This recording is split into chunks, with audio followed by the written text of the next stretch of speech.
And every day likely 200 devotees are participating, they are hearing Harikatha. Sometimes I see. Yes. By Facebook, by there is one Facebook page. I see the daily Yes. programs. Yes, yes. The name of our page is Atma Ka Tonic, the tonic of soul. Yes. I see. Good kirtan. Yes, yes.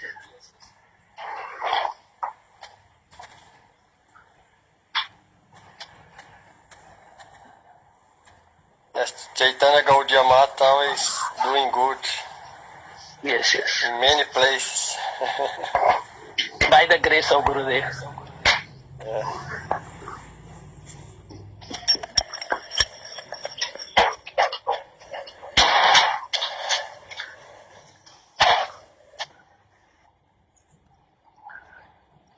Deepak ji, Baldev जी के भी phone आते रहते मेरे को, वो भी। जी महाराज जी, उनसे कभी कभी मेरी भी बात होती है कनाडा में, तो वो बताते हैं और आपका आशीर्वाद उनकी कृपा से हमें प्राप्त होता रहता है। हाँ, बहुत अच्छा, बहुत अच्छी तरह साधना कर रहे हैं, बहुत अच्छी साधना। हाँ जी, हाँ जी, जी महाराज जी।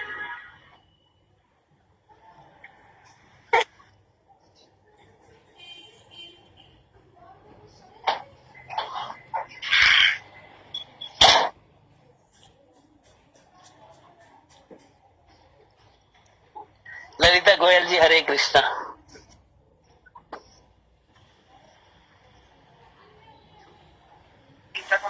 हरे कृष्णा। हरे कृष्णा।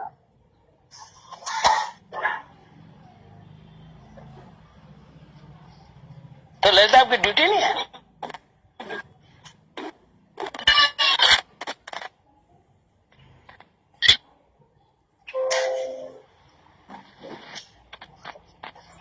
सॉरी, मैं अनम्यूट कर ली थी। मैं वैक्सीनेशन के लिए एक्चुअली ऑफिस में आई हूँ। अच्छा अच्छा अच्छा।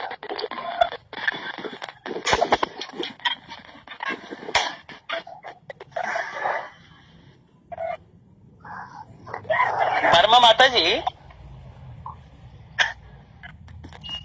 Parama Mataji, Professor Komal told me that you are founder and director of Jagannath Vallabh Vedic Research Center. Ah, namaste. Yes. Right. Hare Krishna. Well, I am doing my best. What can I do?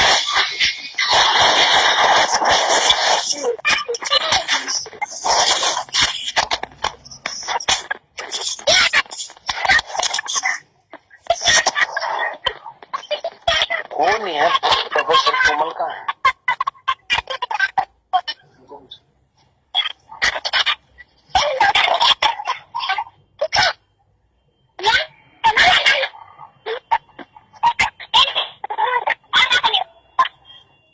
I hope my connection stays. Otherwise, I will get back. I'm very happy to participate. You're doing a very great service to Krishna, to Jagannath. Yes. Your voice is very clear. I am hearing clearly to Okay. you.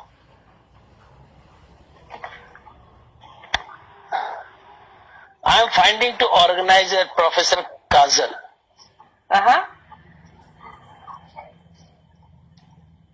She is our organizer of this webinar. So,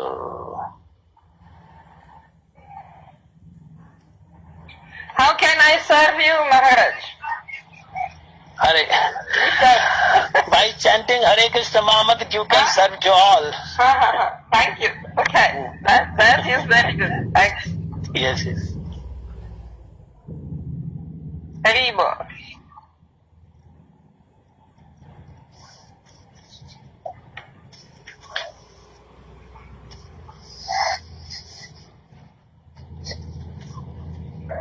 Haribo, Hare Krishna. Hare Krishna, Hare Krishna.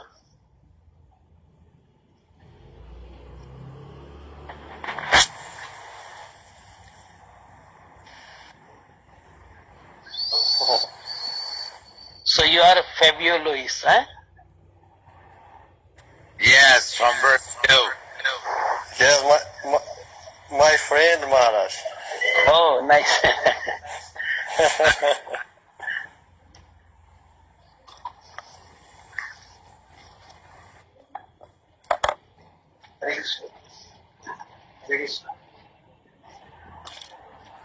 If friend is good, then we can achieve so many good things in the spiritual line.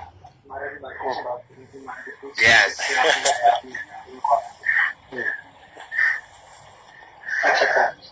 Once Vitrasur got the darshan of Sankarsan Bhagavan, and Sankarsan Bhagavan offered to Vitrasur, I want to give boon to you, ask what you want.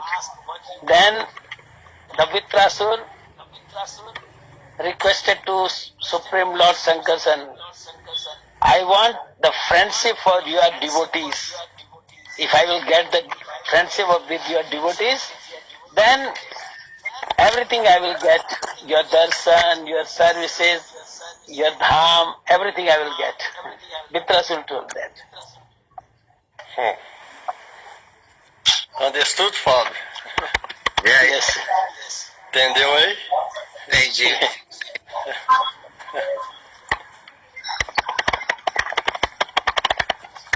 Meu fone não funciona. Balaji, Hare Krishna. Hare Krishna.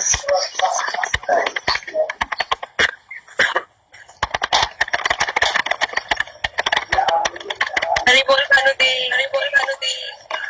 Hare Krishna, Lalita.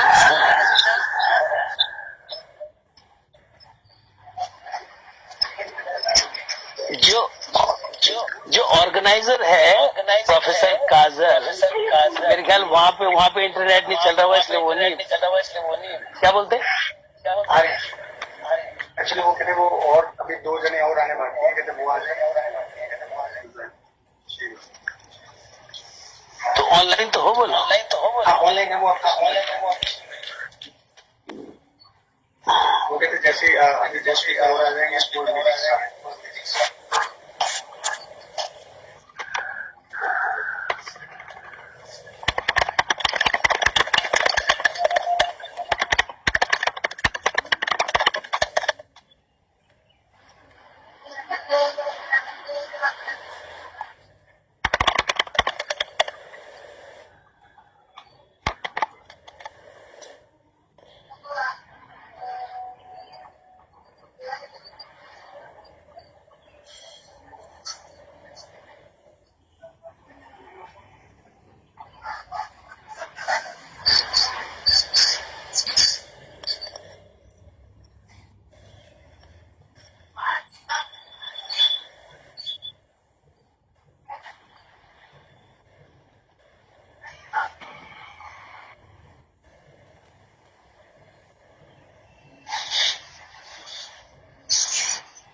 Chamar aqui.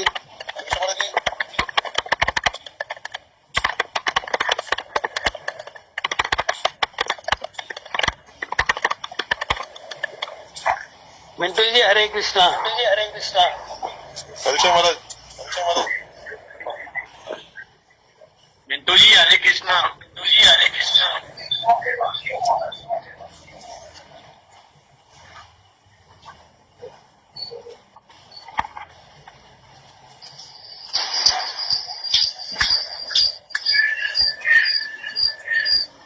Prem ji train के डब्बे आ गए, engine नहीं आया। Engine नहीं आया।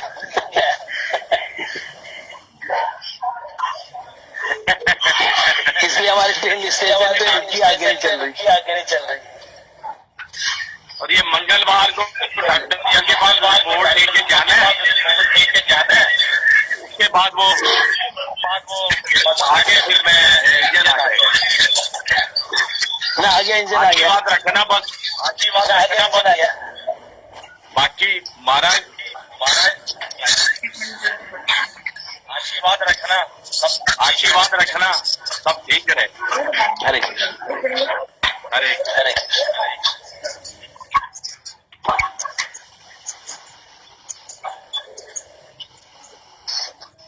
हरे Krishna everyone, sorry आपका waiting में रखा। आप लोग प्लीज अपने माइक को म्यूट कर दीजिए। और फिर आपके साथ यामिनी जी है, तो उनका और आपका लैपटॉप साथ में चल गया है, तो होगा आप दोनों अलग अलग रूम में सेटअप कर लीजिए। एक मोबाइल या लैपटॉप। सबको आवाज क्लियर आ रही है? कोई इको तो नहीं है? सॉरी आ रही है।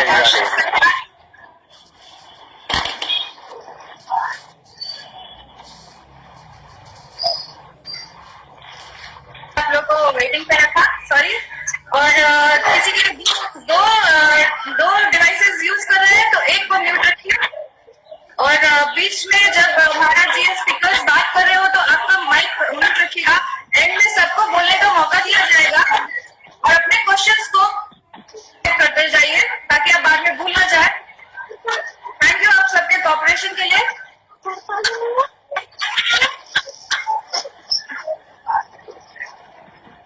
Okay, now we are going to start our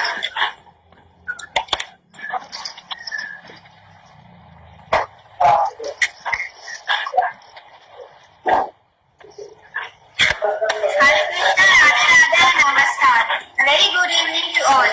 On behalf of Infinity, I would like to welcome Bhakti Vichar Vishnu Maharaj Ji, Secretary of Chaitanya Gaudiya Math, Bhakti Vikas Shaman Maharaj Ji, Managing Head of Chaitanya Gaudiya Math, Agartala, and all the Mathvasis of Agartala, Delhi, Chandigarh, Jalandhar, and all over the world. I would like to welcome Director Deepak Pathal and Principal Mrs. Vinita Vashka, Royal Rajasthan Public School, Dr. Carolyn Hezing from Universal Peace Institute, California, Dr. Ram Sharma, Editor-in-Chief of Simulations and Glimpses, Baladev Prabhuji from Brazil, and Parama Karuna Mataji from Jagannatha Vallabha Vedic Research Center. I would also like to welcome students, research scholars, devotees and professors who are attending our webinar from various parts of the world. I'd like to introduce myself, Jina Mulchandani, website developer of the Infinity Journals and Publications, moderator of this webinar, and Dr. Karl Sarwani, CEO of Infinity Journals and Publications. We both heartily welcome you all to the webinar and experts of Srimad Bhagavad Gita. Srimad Bhagavad Gita is the highest form of education being organized by Infinity Journals, a multidisciplinary international open access peer-reviewed journal with ISSN 2582748 and Infinity Publications. I'd also like to welcome the editorial board members of Infinity Journals. Sri Chaitanya Gaudiya Math. All India Sri Chaitanya Gaudiya Math is engaged in the propagation of transcendental teachings of Supreme Lord Sri Chaitanya Mahaprabhu, arranging spiritual discourses, spiritual meetings, interactions amongst congregations or masses in order to enlighten them about the topmost practice of Sri Harinam Sankirtan as prescribed by Srimad Bhagavad Gita and Srimad Bhagavatam. In order to revive the love for Supreme Personality of Godhead and endowment in the heart of all living beings, which is essential to establish the generation of love and unity amongst all, thereby establishing real peace in the world. During 1953, the foundation stone of this institution was laid at Assam by His Divine Grace Srila Bhakti Gayata Madhav Goswami Maharaj Vishnupad Ji. The following perceptorial features by their self-discipline became classic examples for teaching, resulting in the expansion of this institution by establishing more than 20 centers in 11 states of India in a short span of time. Not only this, but next President Acharya Nityalila Pravishta Om Vishnupad 108 Sri Srimad Bhakti Vallabh Tirtha Goswami Maharaj preached in more than 25 countries of the world under the banner of Gokul. Supreme Lord Sri Chaitanya Mahaprabhu, while exhibiting pastimes on earth, assigned 4 duties to his 2 devotees, namely Srila Rupa Goswami and Srila Sanatan Goswami. to establish the principles of pure devotion, to revive the holy sites at Dham, to establish service to Nand Nandan Shri Krishna at Sri Dham Vrindavan, to explain and teach the etiquettes of devotees. All India Math is engaged primarily in the accomplishments of these four tasks besides others. Supreme Lord Chaitanya Mahaprabhu mentioned to Srila Sanatana Goswami, Jeeve Daya Name Ruchi Vaishnav Sevan, Iha Par Dharm Nahi Shun Sanatan. This means having mercy of living beings, encouraging others, as well as self-chanting Sri Harinam, serving devotees. Institution is engaged in these as well as modern technologies being used by technocrat disciples of the institution for the fulfillment of the set goals by Supreme Lord himself. We would like to welcome all our speakers. Our speaker of today is Sri Bhakti Vichar Vishnu Maharaj. His Holiness Sri Vishnu Maharaj is an immense source of mercy. He appeared in a great Vaishnav family. Maharaj's father Sri Prem Das Ji and mother Srimati Jashoda Devi were the disciples of His Divine Grace Sri Bhakti Devritta Madhav Goswami Maharaj. It was 28th November 1962 when Sri Bhakti Vichar Vishnu Maharaj appeared in a small village, Sabli Katli, of Pauri Garhwal at 8:30 in the morning. The first name given to the little child by his parents was Chandrasekhar. While he was doing his graduation in Bachelor of Science, he went to Chandigarh, where his fortunate meeting with Srila B.S. Nishkinchan Maharaj was destined. The simplicity and devoutness of Maharaj mesmerized the young man, and this brought a turning point in his life. It is at that instant he took the decision to surrender his whole life unto the lotus feet of Gurudev.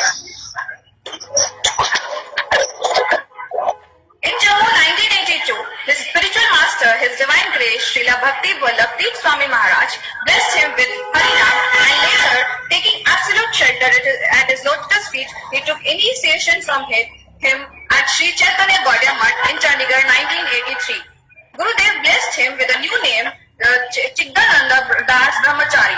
Again, His Divine Grace, Srila Bhakti Vallabh Swami Maharaj, blessed him with Sannyas Diksha and gave a spiritual name in Bhakti 2001, Mayapur, West Bengal. Seeing all the genial qualities of a pronounced Vaishnav in him, the organization gave him the responsibility of being the General Secretary of Sri Chaitanya Gaudiya Math. Since then, he applied himself energetically to teach the message of Sri Chaitanya Mahaprabhu, following in the footsteps of his spiritual master and His Divine Grace Srila Bhakti Siddhanta Saraswati Thakur Prabhupada. His speaking engagements have taken him all around the world. We also welcome Royal Rajasthan Public School. Royal Rajasthan Public School children is one of the Royal Rajasthan Public School is one of the best school in Abu Road. It is also the largest non-government organization working to provide quality education to the children of India. As we believe that the right to education should be equal for everyone, Royal Rajasthan Public School was established in 2010 to provide the power of education to the children. Since then, the organization has grown both in space, scope and geographical coverage. Our students are groomed in all-round manner, wherein they are not only academically educated, but they are prepared to be self-reliant. We would like to welcome our speaker of today, Mataji Parama Karuna Devi, a sannyasi, a writer, a teacher and a social worker. She has been studying and practicing Vedic philosophy and sadhana since 1970. Both in a European family of Catholic tradition, she converted to Hinduism in 1978, moving into an ashram to engage exclusively in the study and practice of Vedic spirituality. She has actively worked at the translation of publication of the literary works of the founder of the movement, as well as at the personal service of the deities in the temple and in teaching. In 1994, she moved to Jagannath Puri in Orissa, where she establishes the Jagannatha Vallabha Vedic Research Center in 1995. She has translated and compiled many religious and spiritual texts, regularly publishes articles and discussions on internet, and corresponds with her students with various nationalities. Okay. We would also like to welcome Baladev Macaira Prabhuji. Baladev Prabhuji took birth in a Christian family in Brazil and came in contact with Krishna conscious consciousness by reading about Swami Prabhupada in a book given by a friend's mother. Baldev Prabhuji was then about 16 years old. In 2017, when Baldev Prabhuji was 26 years old, he went to meet Gurudev at Navadip Parikrama and took Harinam. Swami Prabhupada books. When Baldev Prabhuji came back, he started to translate Swami Prabhupada's book and practice Bhakti Yoga day and night. Then in 2008, Swami Prabhupada gave him saffron cloth of Tyagi and he started to preach his mission. Nowadays, Baldev Prabhuji translates and publish Swami Prabhupada's book and teach Gita in Brazil. This way, Baldev Prabhupada feels peaceful and spiritually satisfied within. Sister, it was Narayan, Srila Bhaktivedanta Narayana Goswami who gave Harinam and Diksha. Dr. Ram Sharma. We also welcome Dr. Ram Sharma and Dr. Callan Hezek. Dr. Ram Sharma of Meerut, India, Professor of English at Janata Vedic College in Beroud, Greater Delhi area in India, and Callan Hezek, Professor Emeritus of Engineering at Iowa State University in Iowa, USA, who now resides in Vista, California and Rishikesh, India. They have been collaborating since December 2010 when they met at a conference on a climate change held at Gwalior, Madhya Pradesh, India, sponsored by the Indian government. They shared concerns about the environment and particularly about saving the sacred rivers of India, especially the Ganges, known as Maganga in India. They are also promoting world peace through finding inner peace through yoga, meditation, and other spiritual practices. Today, we are going to start our session. We are going to have two sessions, Session 1 and Session 2. Session 1 is going to speak on how Bhagavad Gita helps education among the children and in India as well as in other countries all over the world. And second session will deal with how Bhagavad Gita tries to bring about universal peace amongst its children by the various speakers. Thank you. We invite. Now I would like to explain something about the topic, our title of today, Srimad Bhagavad Gita. Srimad Bhagavad Gita is the highest form of education. Srimad Bhagavad Gita is the God's teeth, means words of the Lord for every human being. Srimad Bhagavad Gita is the most basic as well as highest education, which is a subtle guiding force for all forms of education. So there is a direct and strong relation of both Srimad Bhagavad Gita and modern education. Sign of a student is he has desire to know. Therefore, all forms of education start with the question. Arjuna was a sincere seeker, that is, the student, and had questions. Same is the starting point of Srimad Bhagavad Gita, which starts with the question from Arjuna, like why war, why me, why disparity, and what is life, who am I, and so on. Indeed, our whole life is nothing but a journey to find answers of so many questions, so many. Srimad Bhagavad Gita simplifies this journey and helps us to find the answers in beautiful manner.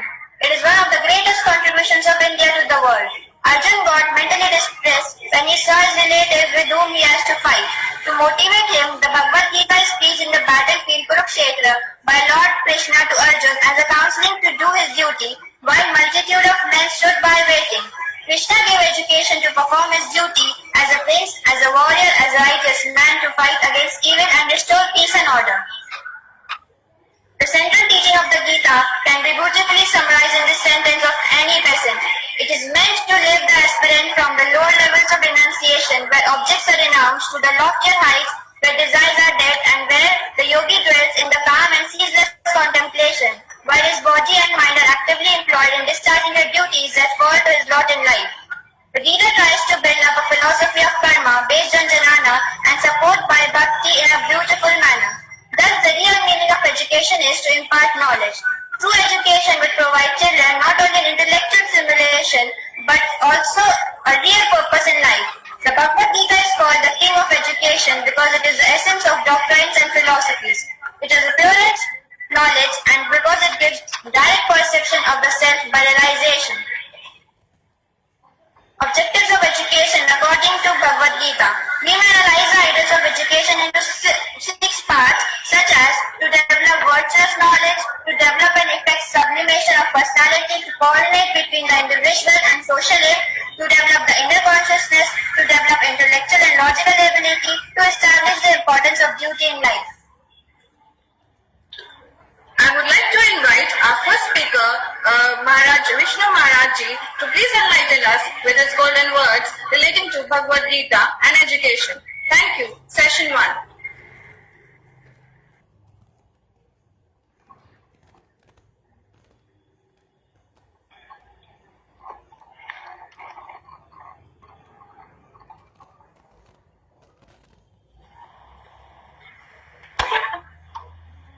Maharaj Ji, please unmute your mic.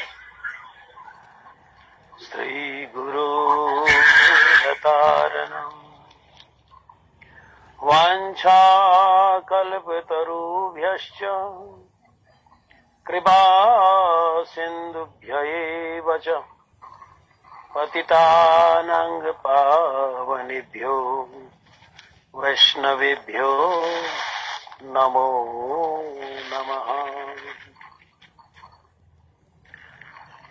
सबसे पहले मैं अपने गुरुपाद पद्म इस divine grace शिला भक्ति वल्लभ तीर्थ गोसाई महाराज जी के अभय चरणारविंद में साष्टांग दंडवत प्रणाम करते हुए उनके हेतु की कृपा प्रार्थना करता हूं।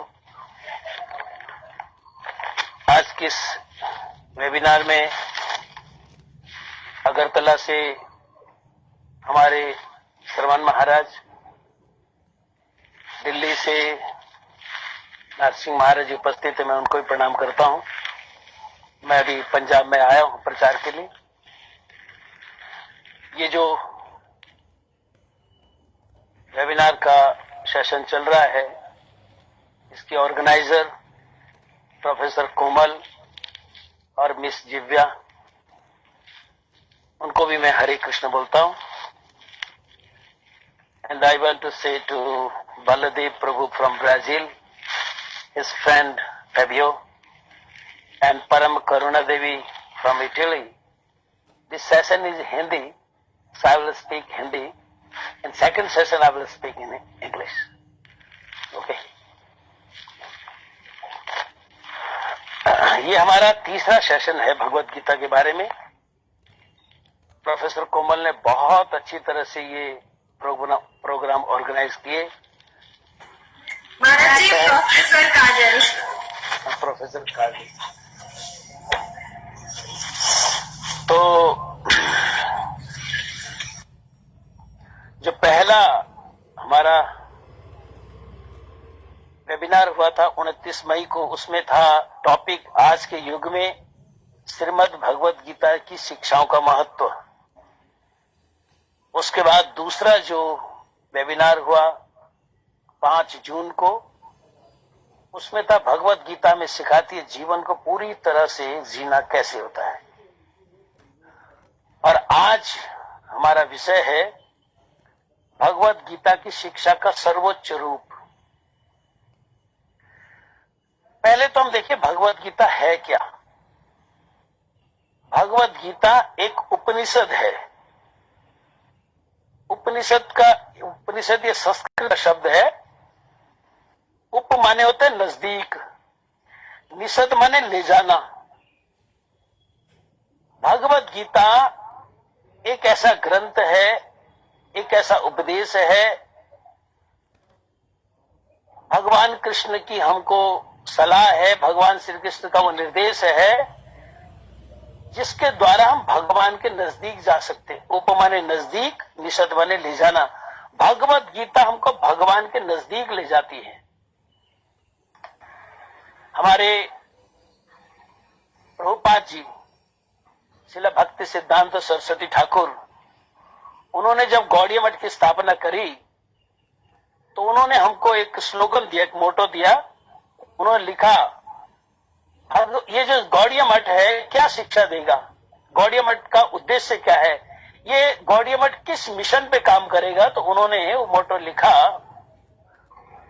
Back to God and back to home is the message of Gaudiya Math. ये है मोटो हमारा। जो कि भगवत गीता चरितार्थ करके दिखाती है। भगवत गीता की जो सर्वोत्तम शिक्षा है, भगवत गीता जो कि जीवन का सबसे महत्वपूर्ण कल्याणकारी जो डेस्टिनेशन है, उसको बताती है कि हमारा हाईएस्ट डेस्टिनेशन क्या है और वहां पर हमने पहुंचना कैसे है। देखो, जब भी हम कोई बात करते हैं, कोई आर्टिकल लिखते हैं या कोई बुक लिखी जाती है, या हम कोई जरूरी मीटिंग अगर कर रहे हैं, तो आर्टिकल के लास्ट में, बातचीत के लास्ट में, उस बुक के लास्ट में उपसंहार होता है, मतलब सार बात कही जाती है, जिसको हम कह सकते हैं एसेंस ऑफ मीटिंग या essence of article, essence of book. तो भगवत गीता, उसमें 18 अध्याय हैं। जो सबसे आखिरी अध्याय है, 18वां अध्याय, उसमें भगवान श्री कृष्ण निचोड़ बात, सार बात, जो खास बात कहते हैं। अगर आपने भगवत गीता पढ़ी होगी तो बहुत अच्छा, आपको मेरी बात समझ में आ रही होगी।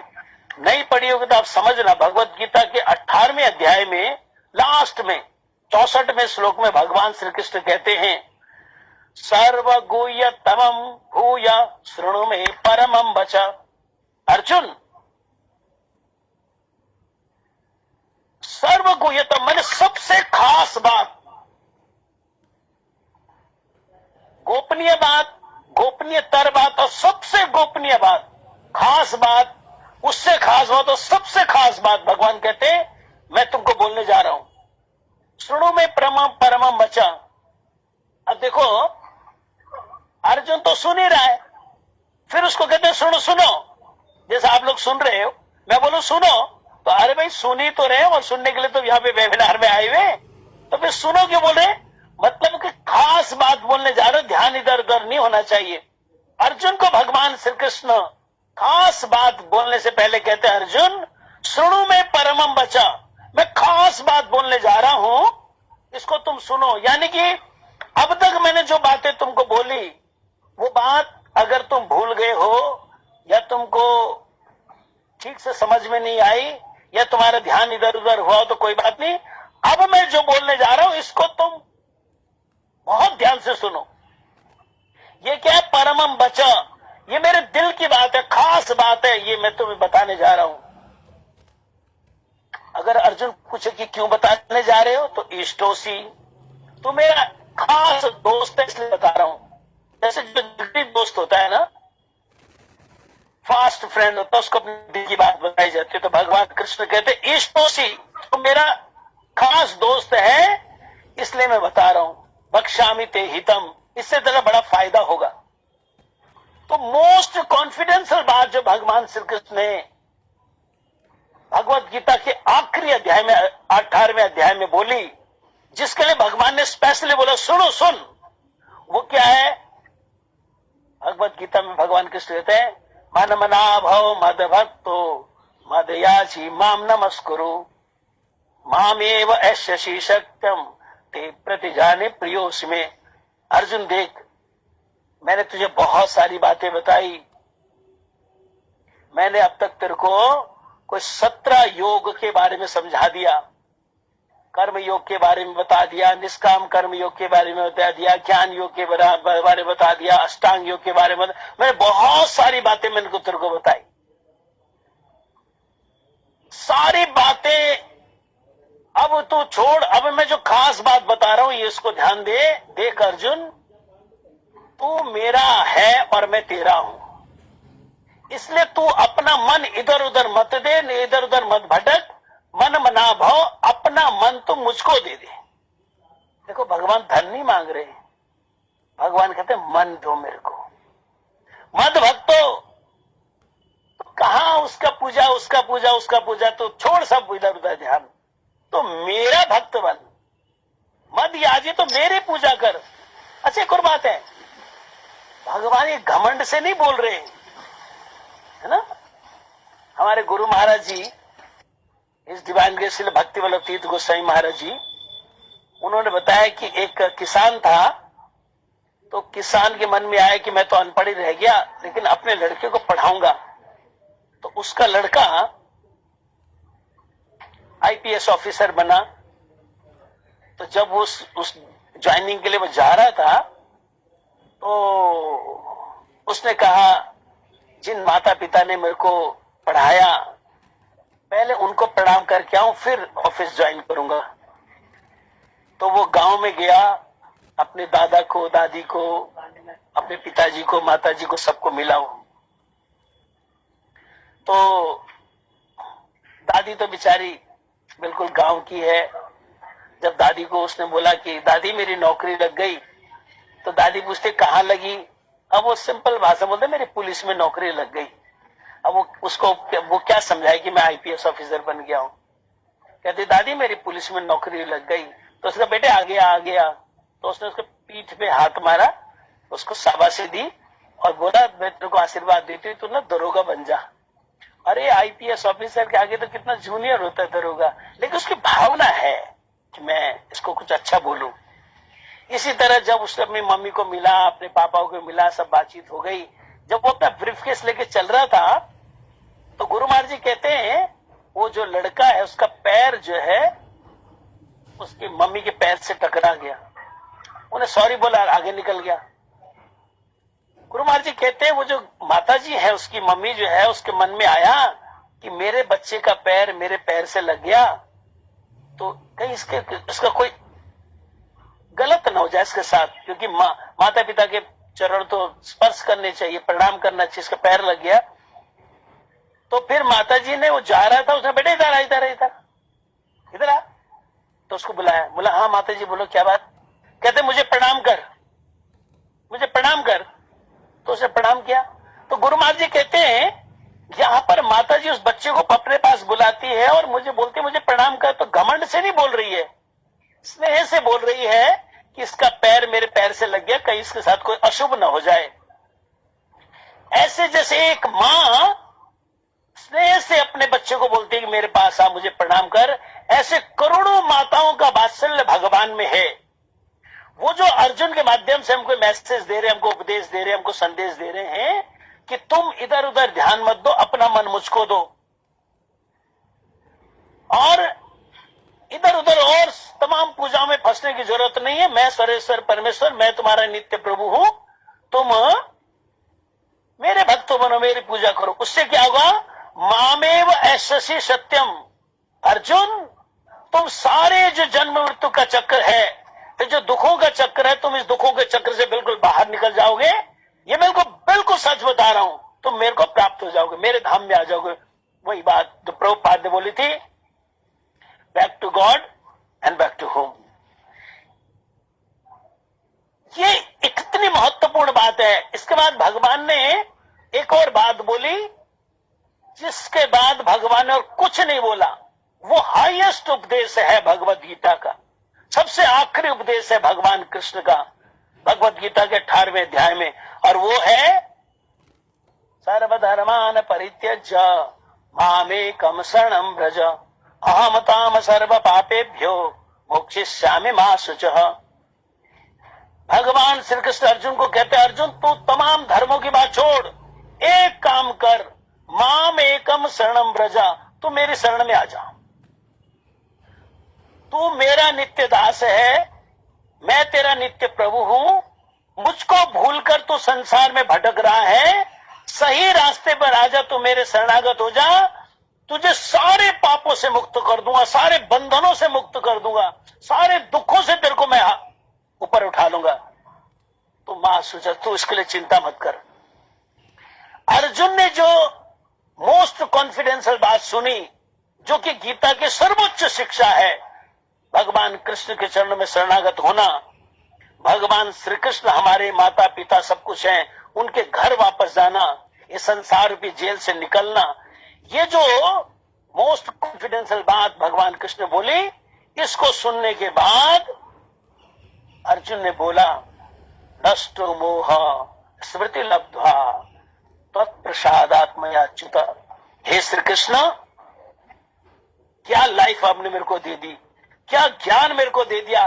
मैं तो सारी चिंताओं से मुक्त हो गया, नष्टो मोह, मेरा सारा मोह चला गया, मेरा ज्ञान चला गया, और गत संदेह, मेरे जितने डाउट्स थे सब डाउट चले गए। देखो, हमारे जिंदगी में जितने भी हमारे संदेह होते हैं, आध्यात्मिक डाउट्स होते हैं, ये सारे संदेह चले जाते हैं भगवान कृष्ण में शरणागत होने से। और उसके बाद अर्जुन कहता है, स्थितो अस्मि गत संदेह करिष्ये वचनम तव, मेरे सारे डाउट्स क्लियर हो गए हैं, अब करिष्ये वचनम तव, अब आप जो बोलोगे मैं वो करूंगा। हम लोग भजन करना चाहते हैं ना, लेकिन भजन में हमारा मन नहीं लगता है। कई बार लगता है इतने दिनों से कर रहे, क्या हो गया। ये अर्जुन कहते हैं, जब अर्जुन हमको समझा रहे हैं कि जब हम भगवान कृष्ण के शरणागत हो जाते हैं, फिर मन करता है करिष्ये वचनम तव, मैं भगवान के लिए और क्या करूं, और क्या करूं, और क्या करूं, ये करने को मन करता है। एक और बात, वो ये बात है, भगवत गीता अगर आपने पढ़ी हो तो भगवत गीता में 700 श्लोक हैं। लास्ट श्लोक भगवत गीता का वो संजय ने बोला हुआ।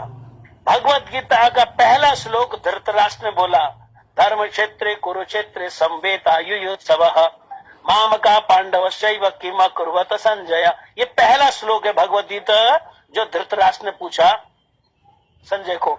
और सबसे आखिरी श्लोक जो 700वां श्लोक है वो संजय ने बोला, जो कि धृतराष्ट्र का मंत्री भी है और जिसको दिव्य नेत्र दिए कृष्णदेव पंडित वेदव्यास जी ने। ये भी भगवत गीता की सर्वोच्च शिक्षा वो है।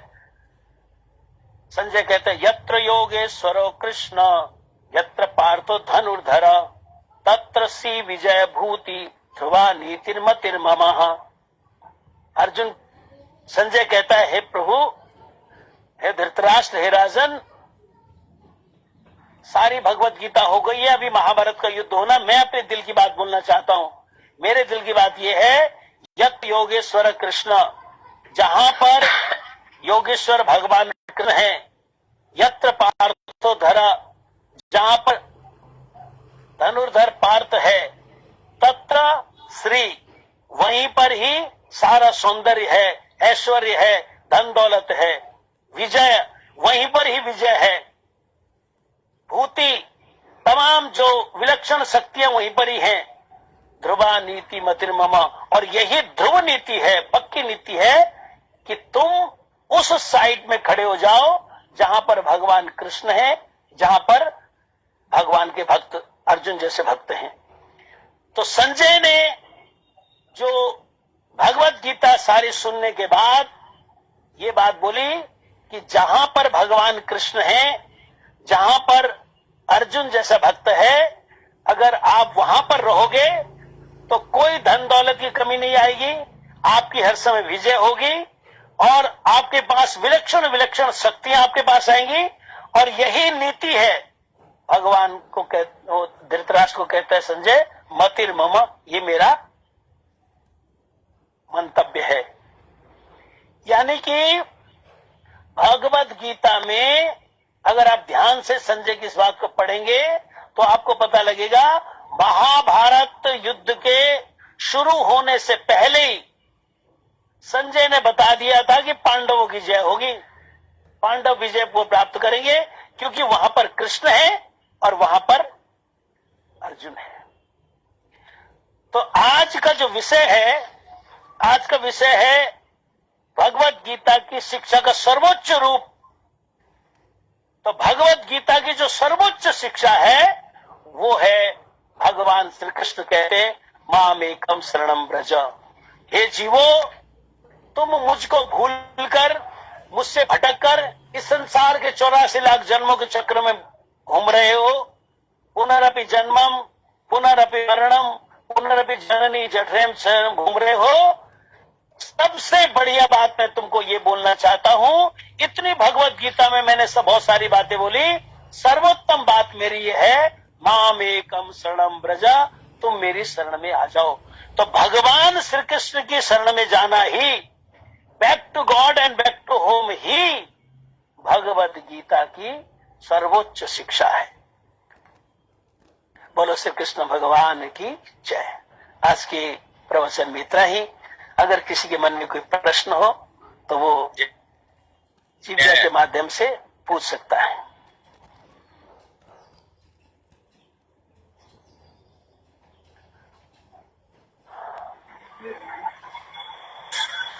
Thank you, Maharaj, for such wonderful piece of advice and Hare Krishna. knowledge. Now, there's a question from Swati Sharma. आदरणीय स्पीकर सर, हम जब भी कोशिश धर्म संकट में हो तब हम ये कैसे डिसाइड करें कि भगवान किस तरफ है? हम जब भी धर्म मैं पूछूंगा, मेरे को मौका देना। जी, पहले स्वाति शर्मा जी का क्वेश्चन है। आदरणीय स्पीकर सर, हम जब भी कोशिश धर्म संकट में हो तब हम ये कैसे डिसाइड करें कि भगवान किस तरफ है? हमारे चैतन्य महाप्रभु ने बताया, साधु शास्त्र कृपा यदि कृष्ण उन्मुख होए, से जीव निस्तरे माया तारे छाड़े। यानी कि जो भगवान के बहुत ही नजदीकी भक्त हैं, उनकी बात और भगवान की बात अलग अलग नहीं होती। ये बात ठीक है कि हम भगवान से बात नहीं कर पाते हैं, लेकिन जो भगवान के बहुत नियरेस्ट एंड डियरेस्ट डिवोटीज है ना, उनसे बात करो तो भगवान की बात पता लग जाएगी और आपका जो धर्म संकट है वो चला जाएगा। एक बात। दूसरी बात, भगवान की वाणी ही भगवत गीता है, भगवान की वाणी ही श्रीमद् भागवत है। तो ये जो ग्रंथ से पता लग जाता है, ग्रंथ दिशा निर्देश देते हैं कि कौन से हालात में क्या डिसीजन लेना चाहिए। तो जब धर्म संकट हो, या तो शास्त्र को ठीक से अनुशीलन किया जाए, शास्त्रवाणी, या बहुत उच्च कोटि के जो भक्त हैं उनसे सलाह ली जाए कि मुझे क्या करना चाहिए।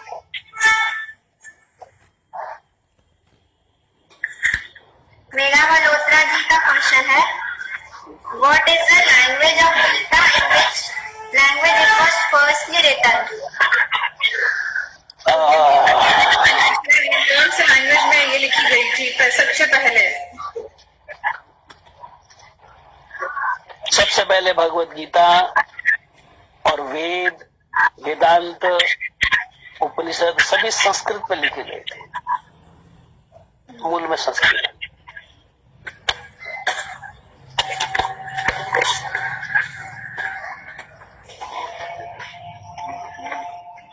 Anyone else who would like to ask the questions?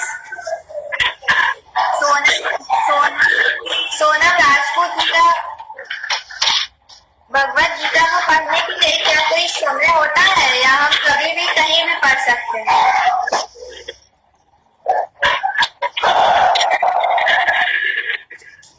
जैसे हमारे घर में पेरेंट्स होते हैं, तो पेरेंट्स की बात को याद करने के लिए उनकी चिट्ठी पढ़ने के लिए कोई टाइम नहीं होता है। पेरेंट्स की चिट्ठी कभी, अब मेरे पापा ने क्या कहा, मम्मी ने क्या कहा, चिट्ठी कभी भी, पिताजी की चिट्ठी, मम्मी की चिट्ठी कभी पढ़ी जा सकती है। ऐसे भगवत को कभी भी पढ़ा जा सकता है।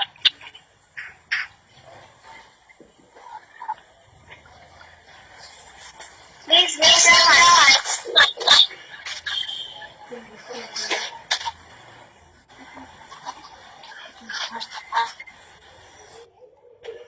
Is there any parameter to be God's nearest and dearest devotee?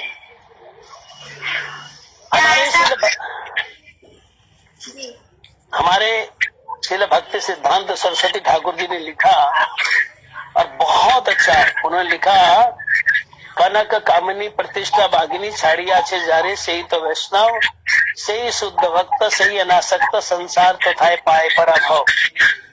कौन भक्त कितना श्रेष्ठ है ये तो वही बता सकता है जो भक्ति अच्छी तरह करता हो। जैसे ना, पढ़ा लिखा ही पढ़े लिखे को पहचान सकता है, एक पढ़ा लिखा दूसरे पढ़े लिखे को पहचान सकता है।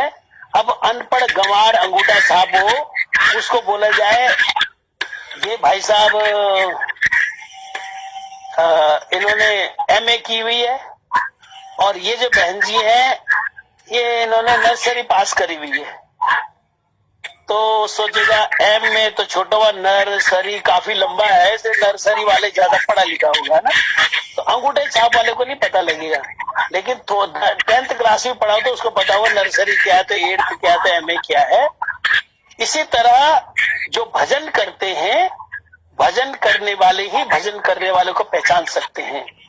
अगर हम भजन नहीं करते हैं तो प्रभुपाद ने लिखा कम से कम ये तो देख लें कि नियरेस्ट डियरेस्ट जो भगवान का भक्त होगा वो हमारी तरह इस संसार के कामना वासनाओं के दलदल में नहीं फंसा होगा।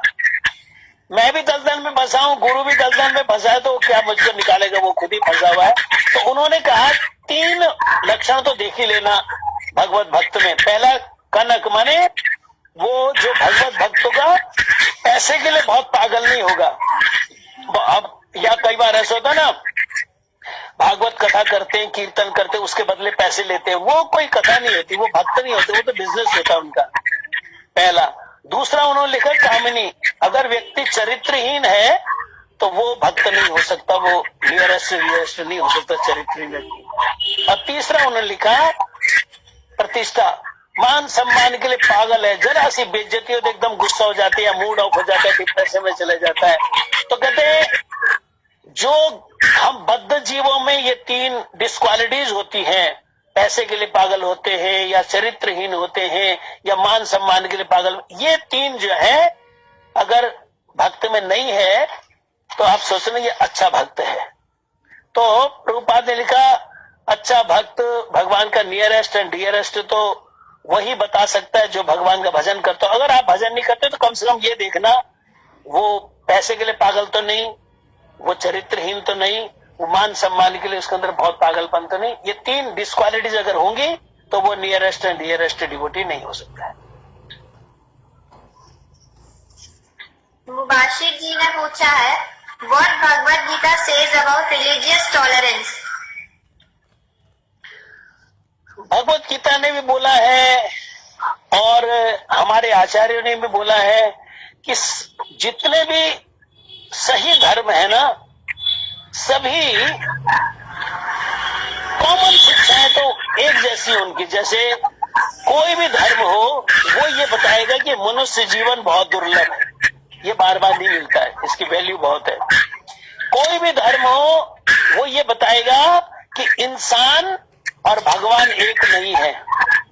कोई भी धर्म हो वो ये बताएगा जितने आप भगवान के नजदीक जाएंगे उतने आपको सुख मिलेगा, शांति मिलेगी। हमारे भक्ति विनोद ठाकुर जी को बहुत अच्छी तरह से लिखा, भक्ति विनोद ठाकुर जी ने चैतन्य शिक्षामृत ग्रंथ में लिखा कि जब आप किसी धार्मिक स्थल के सामने से जा रहे हैं तो कहते हैं इस तरह से वहां पे सिर झुकाएं, ये इस भावना से कि मेरे ही प्रभु की यहाँ पर पूजा एक अलग पद्धति से हो रही है। मेरे भगवान तो 10-50 नहीं है, वो कृष्ण के रूप में भी वही भगवान है, अल्लाह के रूप में, गॉड के रूप में, वो एक ही भगवान अलग अलग स्वरूप में प्रकाशित है। तो वो कहते हैं कि जब किसी धर्मस्थली के आगे से क्रॉस करो तो वहां पर ये सोचो कि मेरे ही प्रभु की पूजा एक अलग तरह से हो रही है। ये भगवत गीता और हमारे आचार्य लोग ऐसा शिक्षा देते अलग अलग रिलीजियस के बारे में। भानुप्रिया जी पूछ रही है, how can we learn Shrimad Bhagavad Gita. हाँ, इसका बढ़िया तरीका ये है, जब भगवत गीता पढ़ेंगे ना, भगवत गीता शुरू ही होती है, वहां पर लिखा होता है धृतराष्ट्र उवाच, संजय उवाच, अर्जुन उवाच। उवाच का मतलब होता है कहा, मतलब अर्जुन उवाच माने अर्जुन ने कहा, तो संजय उवाच माने संजय ने कहा। तो भगवत गीता में हमने भगवान की बात लेनी है तो वहां पर ये नहीं लिखा श्री कृष्ण उवाच, वहां पर लिखा भगवान उवाच। जब हम श्री कृष्ण को भगवान मानेंगे, श्री कृष्ण को सर्वशक्तिमान मानेंगे, श्री कृष्ण को सर्वज्ञ मानेंगे, तब भगवत गीता समझ में आ जाएगी। बस श्री कृष्ण को एक इंसान मानेंगे, एक बहुत अच्छा बहुत पॉलिटिक्स वाला बंदा था, या वो दुनिया में कोई व्यक्ति समझे, तब भगवत गीता समझ में नहीं आ सकती। तो भगवत गीता को पढ़ने का सबसे बढ़िया तरीका यह है, सबसे पहले तो श्री कृष्ण को भगवान मानना और अपने आप को भगवान का छोटा सा सेवक या सेविका मानना। यहाँ से भगवत गीता पढ़नी शुरू होती है, फिर आगे आगे तो अगली अगली क्लासेस है। Yamini Malhotra ji का एक और सवाल है, it was only Arjuna who acquired the knowledge of Gita directly from Krishna or someone else was also there? क्या सिर्फ अर्जुन जी ने ही गीता की शिक्षा डायरेक्टली कृष्णा से ली थी या कोई और भी थे उनके साथ? देखो जी, वहां पर तो करोड़ों लोग खड़े थे, लेकिन 3 लोगों ने भगवत गीता सुनी थी। एक अर्जुन ने और एक संजय ने, जिसने भगवत गीता बोली, और तीसरा बरबरीक ने सुनी, जिसको आजकल हम खाटू श्याम कहते हैं। ये 3 ने भगवत गीता पूरी ठीक तरह से सुनी थी, बाकी तो दूर दूर। गुलशन सिंह जी पूछ रहे, नमस्कार सर, हम जब भी किसी गौ प्रेमी से मिलते हैं तो वो बोलते हैं कि गौ सेवा सबसे बड़ा धर्म है। जब इंसानियत के मंच पर होते हैं तो बोला जाता है इंसानियत से बड़ा धर्म कोई नहीं। सर, मेरा मानना है धर्म से कुछ नहीं होता, क्योंकि हमें ये सब अपने सनातन धर्म संस्कृति में सिखाई गई है। सर, क्या ये मेरी सोच सही है? देखो, जब हम ट्यूशन पढ़ने जाते हैं ना, तो जिस क्लास की ट्यूशन होता है, उसी जो ट्यूटर पढ़ाता है ना, वो कहता है ये इंपॉर्टेंट क्वेश्चन है, ये पढ़ ले तो पास हो जाएगा, है ना। 8th की क्लास का केमिस्ट्री का अगर टीचर है तो वो ये बताएगा ये, लेकिन 9th क्लास का केमिस्ट्री के टीचर वो नहीं बोलेगा। वो बोलेगा तेरे इंपॉर्टेंट क्वेश्चन ने पास हो, ये क्वेश्चंस तो पढ़ ले, है ना। जैसे जैसे क्लासेस बढ़ती चली जाती हैं, वो क्वेश्चन पेपर भी चेंज होते चले जाते हैं। जहां पर मानवता है वहां पर मानवता सबसे बड़ा धर्म है। जहां पर भगवान की बात है वहां पर भगवान की बात सबसे बड़ा धर्म है। अब देखो ना, एक व्यक्ति सिर्फ अपना मानता, अपने आप को मानता है, मेरे को जो पसंद आए वो मैं करूंगा, बाकी किसी की परवाह नहीं करूंगा, है ना। तो सारे घर वाले बोलेंगे नालायक है, किसी की परवाह नहीं करता, ना भाई की, ना बहन की, ना माँ की। तो फिर उससे सर्कल को थोड़ा और बढ़ाते हैं, हम सब एक परिवार के हैं, तब सारे परिवार में वो ध्यान देते, एक दूसरे को ध्यान देते। लेकिन फिर दूसरे परिवार से झगड़ा हो जाता है ना, एक सर्कल खींचा आपने एक सेंटर से तो दूसरे तो क्रॉस करेंगे, सेंटर को और बड़ा बनाना पड़ता है। हम सब एक ही मोहल्ले के भाई, एक दूसरे की हेल्प करें। लेकिन दूसरे मोहल्ले में झगड़ा हो जाता है ना, या एक भाषा दूसरी भाषा में झगड़ा हो जाता है, एक देश में दूसरी देश में। लेकिन सर्कल जब इतना बड़ा हो जाता है, हम सब मानव हैं, फिर ना घर में झगड़ा होता है, ना पड़ोस में झगड़ा होता है, ना दूसरी लैंग्वेज से झगड़ा होता है। लेकिन मानव में तो है तो ठीक है, लेकिन मुर्गे को काट के खा जाते हैं, वो बकरे को काट के खा जाते हैं। तो फिर हम जब तक किसी को कष्ट देंगे तो हम सुखी नहीं रह सकते। हमारे कबीरदास जी ने बड़े आसान भाषा में बताया, बकरी पाती खाते है ताकि खींची खाल। कहते बकरी तो पत्ते खाती है, उसकी भी खाल खींच दे।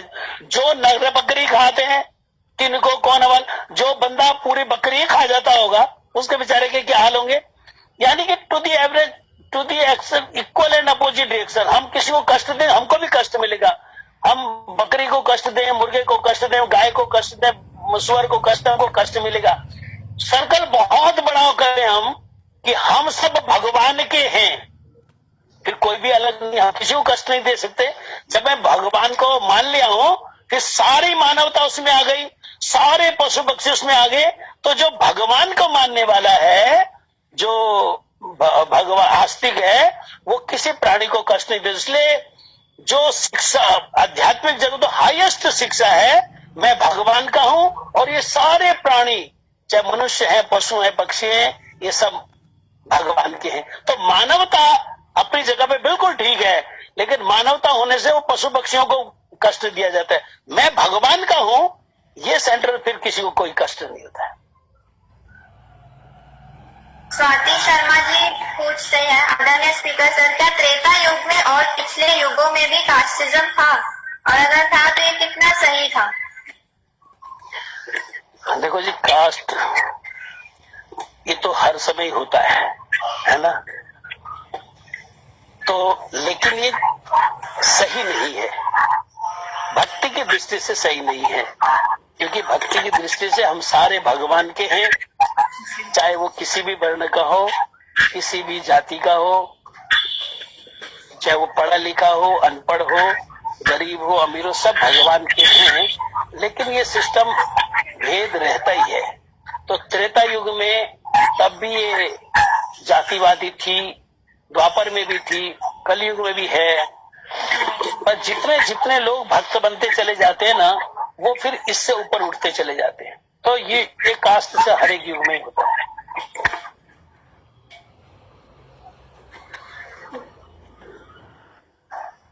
Vidya Singh, please enlighten about the four tattva that is described in Gita.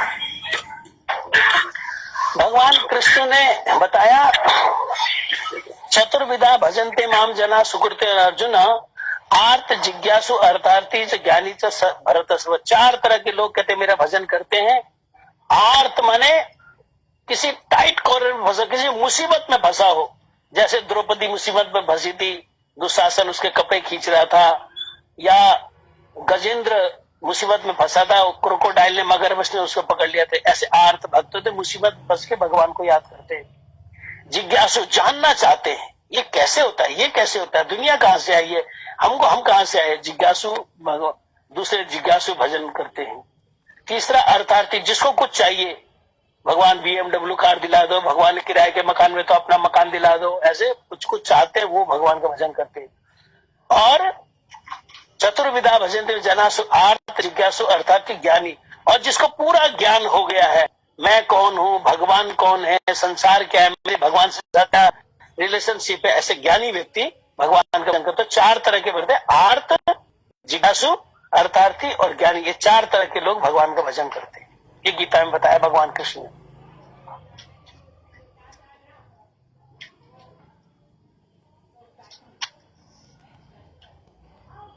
आवाज नहीं आ रही?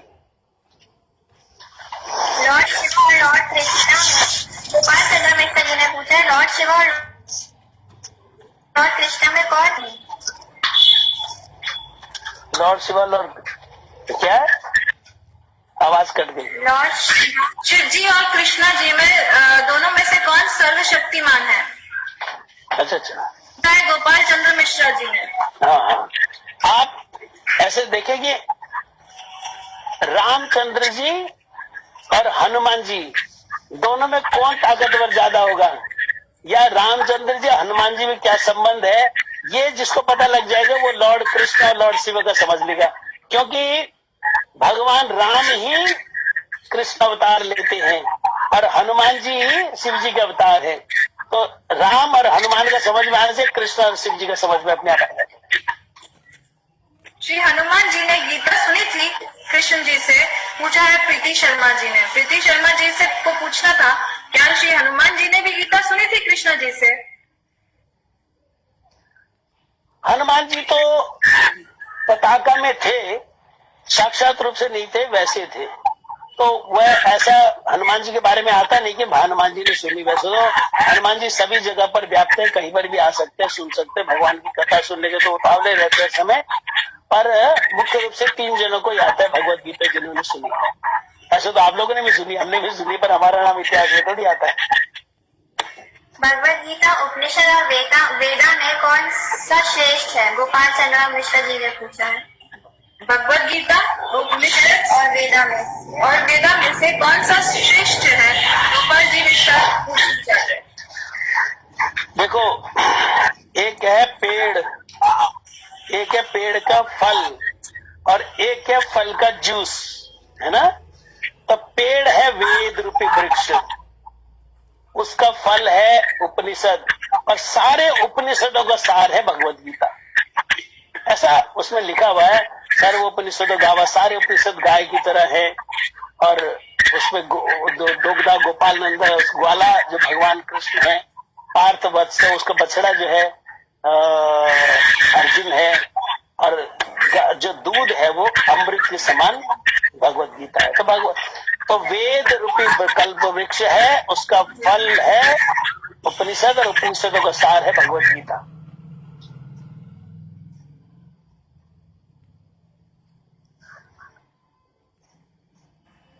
पहले सेशन में हमारे विष्णु महाराज जी ने हमें बहुत अच्छा ज्ञान दिया और सब इनलाइटन किया। अभी हमारा नेक्स्ट सेशन स्टार्ट हो रहा है, जिसमें हम welcome doctor Carolyn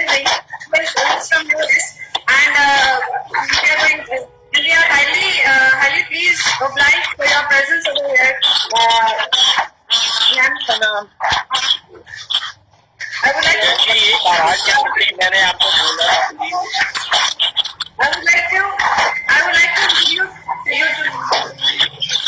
I would like to introduce you to Carolyn ma'am. Dr. Ram Sharma and Dr. Carolyn Giving. Dr. Ram Sharma made it. Sorry. Yeah, I'm here. May I introduce Professor Kevin Isaac? Yes, sir. Just 2 minutes. Dr. Ram Sharma of Meerut, India, Professor of English at Janta Vedic College in Barad, Delhi in India. Please mute your mics. Please mute your mics, everyone.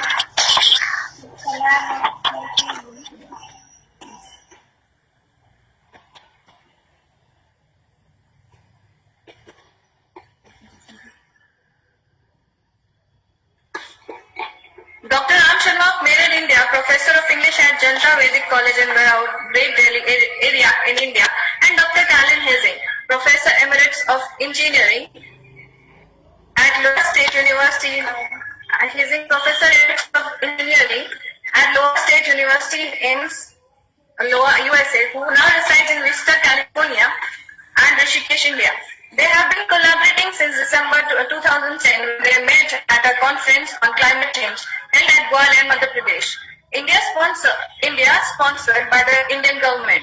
They share concerns about the environment and particularly about saving the sacred rivers of India, especially the Ganges, known as Ma Ganga in India. They are also promoting world peace through finding inner peace through yoga, meditation, and other spiritual practices. Yes, I would like to invite Dr. Ram Sharma to introduce Carolyn ma'am.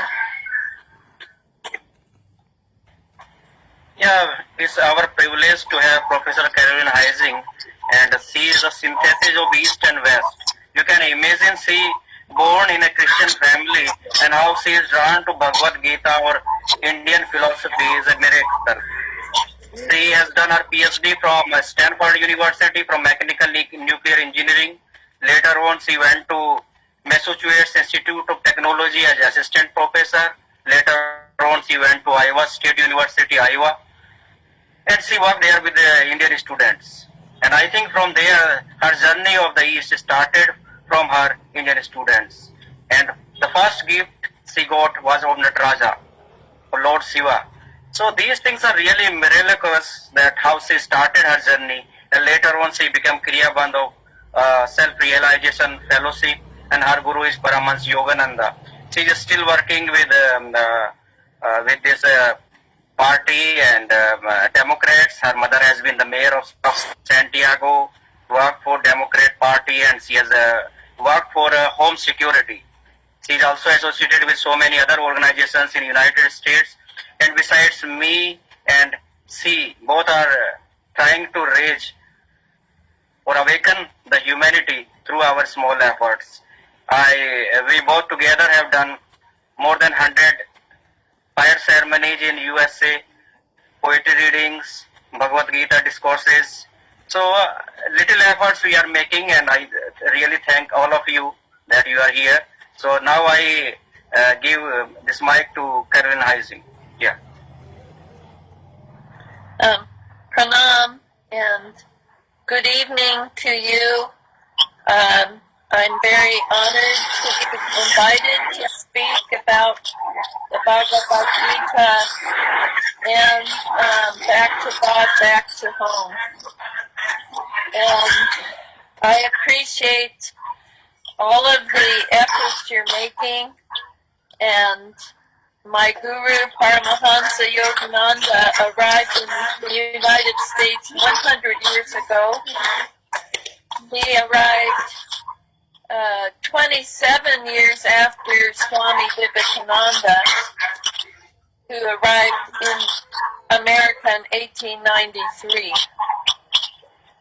And Swami Vivekananda was the first major Swami to arrive in the United States. And so Dr. Ram and I also revere the Ramakrishna order. We always, when I arrive in Delhi, we go to the Math of Ramakrishna in honor of Swami Vivekananda. And I would say that now, in this modern time, we have many other Swamis who are arriving in the U.S., and of course the Hare Krishna movement, Swami, the people that are involved with those temples, we also are affiliated with them. And so what we're talking about today is back to God, back to home, and the song of the soul, the Bhagavad Gita. And there is no higher truth than the Bhagavad Gita. I recently read a Vedic scholar's historical analysis of the Bhagavad Gita, and there's parts of the Bhagavad Gita that are extremely ancient, and of course the Vedic text, the Rig Veda, is the most ancient. And this goes back possibly to the time before the flood when Krishna was living in Dwarka. And this is maybe 15,000, even older than that. So we know that prior to the flood, the Indian culture was, the ancient Vedic culture was already spread around the world and spreading.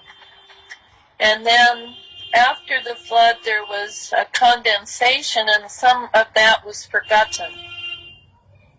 So we don't really know how ancient all of the scriptures are, but we do know that yoga was found in the Harappan society, the Harappan Sarasvati culture of Mohenjo-Daro and Harappa and Lethal and Dholavira. All of these ancient cities, we now have evidence, concrete scientific evidence, of a huge civilization at that time, and they were practicing yoga. So yoga is very ancient, and the philosophy, if you call it that, of, pardon?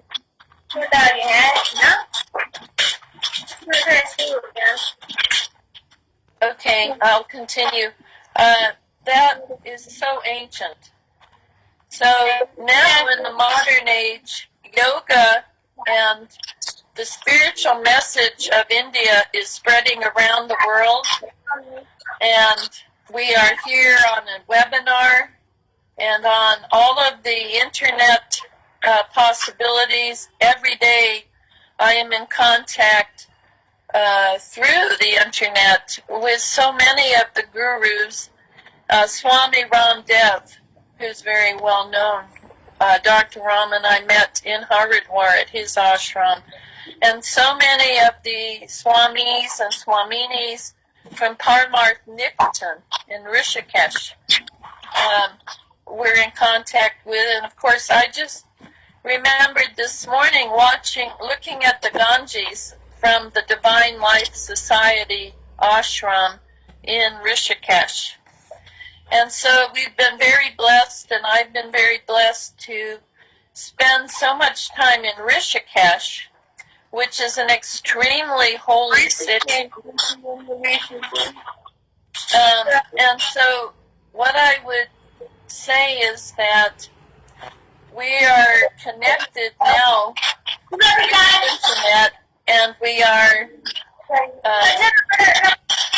we're growing a movement, growing consciousness, and you might call it Krishna consciousness, because my guru always called Krishna consciousness and Christ consciousness the consciousness of the third eye, and that consciousness is expanding all over the world. It's actually very obvious that the original light, the original wisdom in the Bhagavad Gita that was many thousands of years old, is still with us and expanding. Now, I might mention, as Dr. Ram said, I had some very, very smart Indian students from IIT Mumbai, IIT Delhi.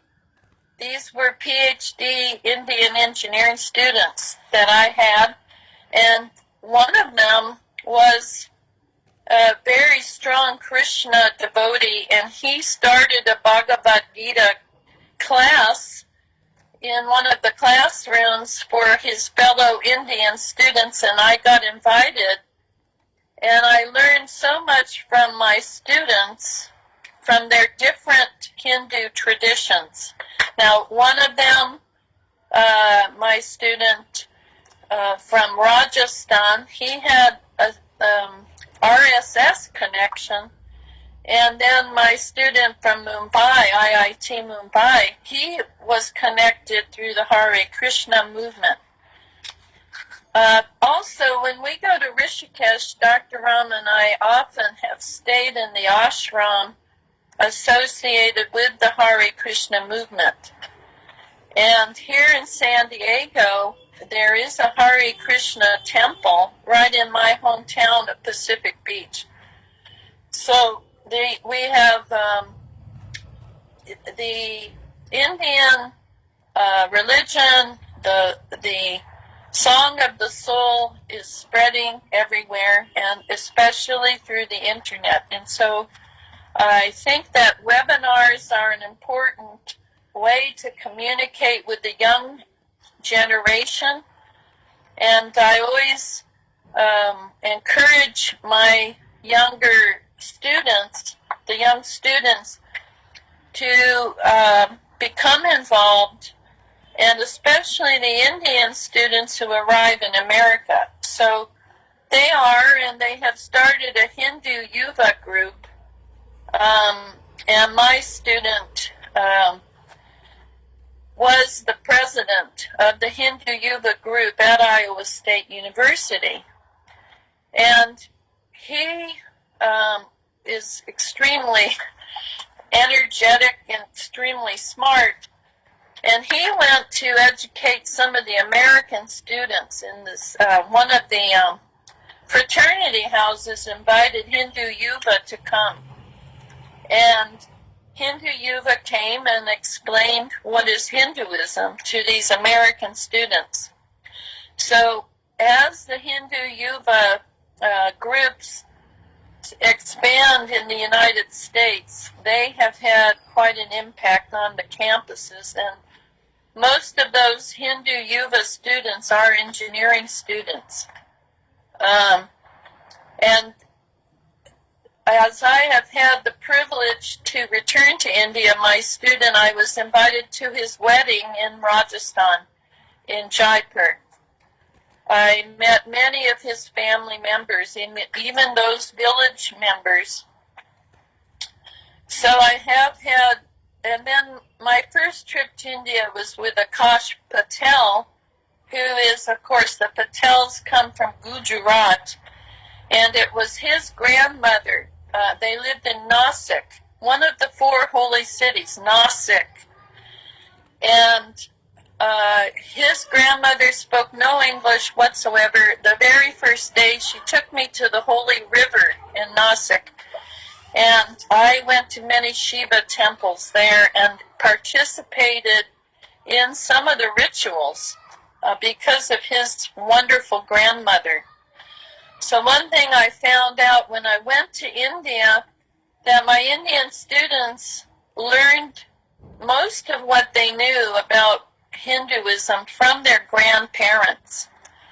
And in their homes, they have a meditation room, or a room where they dedicate themselves to their meditation. And the grandmothers in particular were the ones teaching me the mantras. And the grandmothers did not speak English. And they were very traditional. They served vegetarian food with rice. And with dal and traditional food. It was my young Indian students who were going to the malls and to Burger King and McDonald's and Pizza Hut, and I said to my young students, no, you shouldn't really be doing that. You should stay home and have your grandmother cook this wonderful, healthy Indian food for you. So it's an interesting world we're living in because the young Indians are influenced, of course, by the Western culture, but many of us in the West have adopted the yoga tradition, and we are transmitting it back through the young Indians in particular. And I have now discovered that the young Indians will be the ones to lead us into the future, both on a spiritual level because of the education they received from their grandparents. And they are so smart, as I was talking with our Infinity Journal people, that Indian people are so smart, they're going to solve all of these problems, and especially the young Indians are so intelligent, so hardworking, and I always wondered, why was that? Why were the Indian students the hardest working? Why were they the smartest? And when I went to India, when I stayed with their families, that's when I found out it was the grandparents who, when I first came to India, Akash Patel's grandmother got me up every morning to go to do yoga with her group. And even though she spoke no English, she taught me many things. I entered my first Shiva Mandir, a little neighborhood temple near Akash Patel's grandmother's home. And that's where I really learned about Nandi, and where I learned about Parvati and Gauri was in this small Shiva Mandir near Akash Patel's home in Nasik. So let us say this. Now in my own home I have Krishna, I have all of the Hindu gods and goddesses. I have Lord Ganesha, I have Krishna and Shiva, all of these deities, and as Mahatma Gandhi said, many names but one God. Many names but one God. Mahatma Gandhi said that. And that actually is the message of the Bhagavad Gita. And when Lord Krishna was asked by Arjuna to reveal himself, and he revealed himself to Arjuna, it was too much for Arjuna to see the absolute vision of Bhagavan and of God. So we return to the familiar form that we know as Lord Krishna. And so I think of the Gita many days of, my guru has of course written many books about the Bhagavad Gita, and what I have learned is every day we're on that battlefield and we must go forward with our dharma, with our duty. And that is what I think is going on with my Indian students, is that when they arrive in America, they have a sense of their duty and a sense of responsibility to their families. Their mothers call them up every night on Skype or on WhatsApp. And so the Indian students are dedicated because of what their families have taught them. And they have this background in the philosophy of the Bhagavad Gita that is guiding them, and they do not relent. They're like Arjuna. They go forward. Arjuna taught them that their duty is to God, and that they have a responsibility. And this is one thing I believe very strongly, that all of the Indians I've ever met have that internalized concept. And they therefore move forward in a very selfless way. They're not ego-centered like most Westerners. They are very conscious of their families and of their dharma, of their duty, of their responsibility. And so it is true, as Dr. Ram says, I have learned so much from my Indian students over the years. And then my gurus started sending me to India, and I have been blessed to be, especially in Rishikesh, blessed Rishikesh, and then we have also gone to Badrinath and to Gangotri. And I am trying to imagine if I can go to the other sites, Kedarnath and Gangotri. But anyway, I've made it to 2 of the 4 Chardhan temples. And absolutely one thing I can say is the high point in my life was to go to Badrinath. So, Dr. Ram, can you tell me what I should do? Should I continue? Karen ma'am, we'll come back to you later. Now we would thank you so much for your words. We'll now invite Karuna ma'am to Karuna Devi Mataji to please enlighten us with her golden words. Thank you. Jai Hare Krishna. Thank you. I hope my internet connection will resist a little because it has been coming and going a lot. But I thank you very much for this opportunity.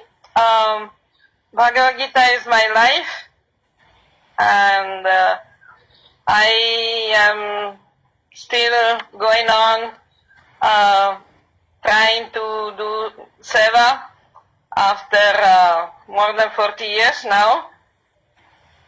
So I heard Maharaj first was quoting one verse from the Gita Mahatmya written by Adi Shankar. So I wanted to quote another one from the same place. Gita Shastram Midam Punyam Yat Pathet Prayathak Puman Vishnopadam Avapnoti Bhaya Shokadi Varjita. This is how we become free from fear, bhaya, shoka, worries, adi, and all the bad things. The trick is that we need to actually read Bhagavad Gita. And we actually need to practice Bhagavad Gita, which not many people are doing. So, I have been in the last 20 years, since the internet came, I've been participating to discussion on internet specifically, especially with Hindu activists. So I've been working for many years now with the Rashtriya Swayamsevaka Sangh. I'm working now with the Hindu Education Foundation especially in California, where they have this they're working on a caste discrimination case. So this is also, I have seen that some people were asking questions on that subject. And if we actually read and apply the Gita, we can solve all these problems. Because when Krishna is saying, Chaturvarnyam Maya Shustam Guna Karma Vibhagas, if we actually apply, if we learn that it is by guna and karma, not by jati, then we solve all the problems of India and all the problems of the planet. Bhaktivedanta Swami Prabhupada, I think he used to say, 18 days we can change the world. Now, this is also my strong belief, that if we go serious, become serious, we can actually change the world and change, because now the world needs it very much. We are on our Kurukshetra. The battle has begun already. So this is a call for everyone. Bhagavad Gita is the solution. We can engage without fear, without worry. Like Krishna is telling Arjuna, engaging, performing one's duty in the proper way, without attachment to the results. Gita is 13 and second chapter is the first step. It's also the same thing that we find in Bhagavata Purana and the beginning of Bhagavata Purana. The first step in God realization is to understand that we are not the body. जज जी एक प्रश्न महाराज जी के लिए है मेरे पास पहले session का, please. Sorry? You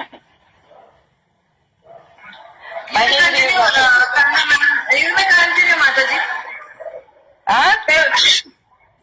Prem Malhotra ji will take up your question after session 2, after Maharajji's speech. Okay. Mataji, you may please continue. Thank you. Thank you. Actually, my Hindi is not so good. I think someone was asking a question. So if anybody wants to ask a question for me, I am also happy to answer as long as my internet connection allows it. Of course. Yes, sure, Mataji. After your session. Okay. So what I was saying is that the first step in God realization, both in Bhagavad Gita and in Bhagavata Purana, is to understand that there is a difference between the Kshetra and the Kshetragya. There is a difference between the body and the Atman. Atman, Brahman, Paramatman, Bhagavan. Atman is not the body. If we just actually understand this point and we apply it, our whole world changes, our whole life changes, and we can totally change the world. So this is the basic idea.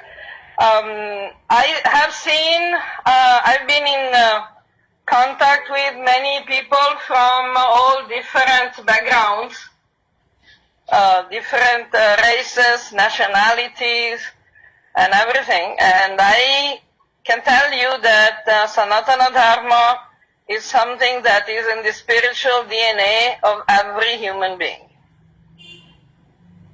So Gita is the scientific knowledge about this nature, this identity, real identity. If we don't understand who we are, what can we understand about the world?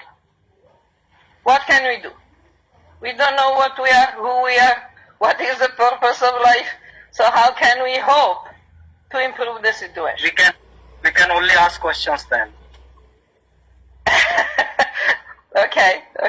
No, I think, let's ask questions. Let's ask questions. Because, in fact, what I can do, one thing I can say, if someone is interested, this is my service. I have, oops, let me see, yeah, from far we can see better. I have prepared one study edition of Bhagavad Gita, which is free for downloading. Anyone can download for free from my website, the Jagannath Vallabha Vedic Research Center. And it is interesting because it has a Devanagari, the transliteration, dictionary meanings, translation, and commentary that is a totally non-sectarian commentary. It's grammatical and philosophical, but without any sectarian approach. And so Gita is very important. Also, I have started one teaching Sanskrit based on Bhagavad Gita. And I'm going to expand it to Western people who are interested in a very simple manner. Many years ago, I was,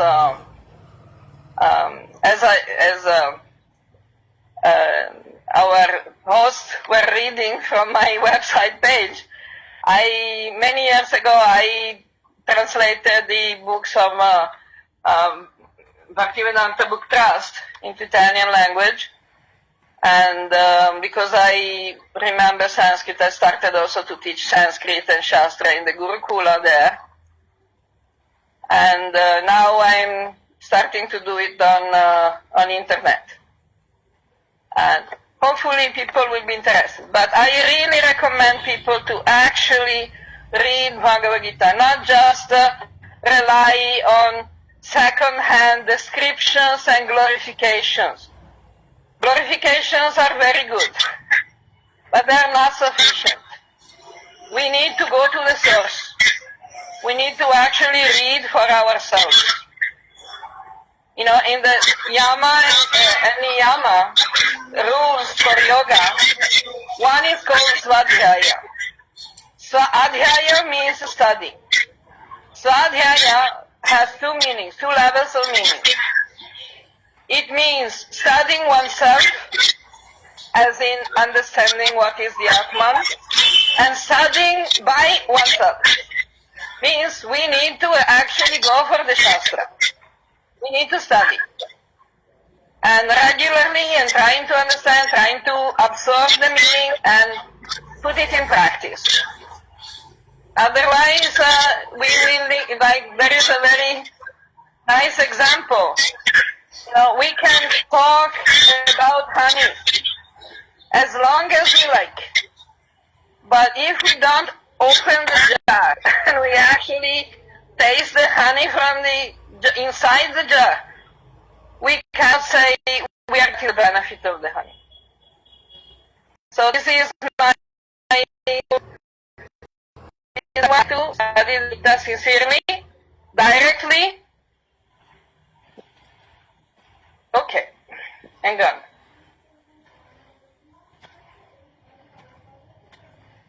And my screen went away. Baldev Prabhuji, please enlighten us with your golden words. Thank you, Mataji. Thank you, Mataji. Now Thank you, Baladev Prabhuji to please enlighten us with his golden words. Gurve Gaur Chandraya Radhikaye Tadalaya Krishnaya Krishna Bhaktaya Tad Bhaktaya Namo Namah. So, Kaljal Didi asked me to speak some things Baladev about Prabhuji, your camera is switched off. We are not able to see you. Oh, here I can see. No one can see me? It's not, you are not visible. But in my screen, Baldev No one can Prabhuji see me? is very clear. Okay, then there is a network problem. Baldev Prabhuji, you may continue, please.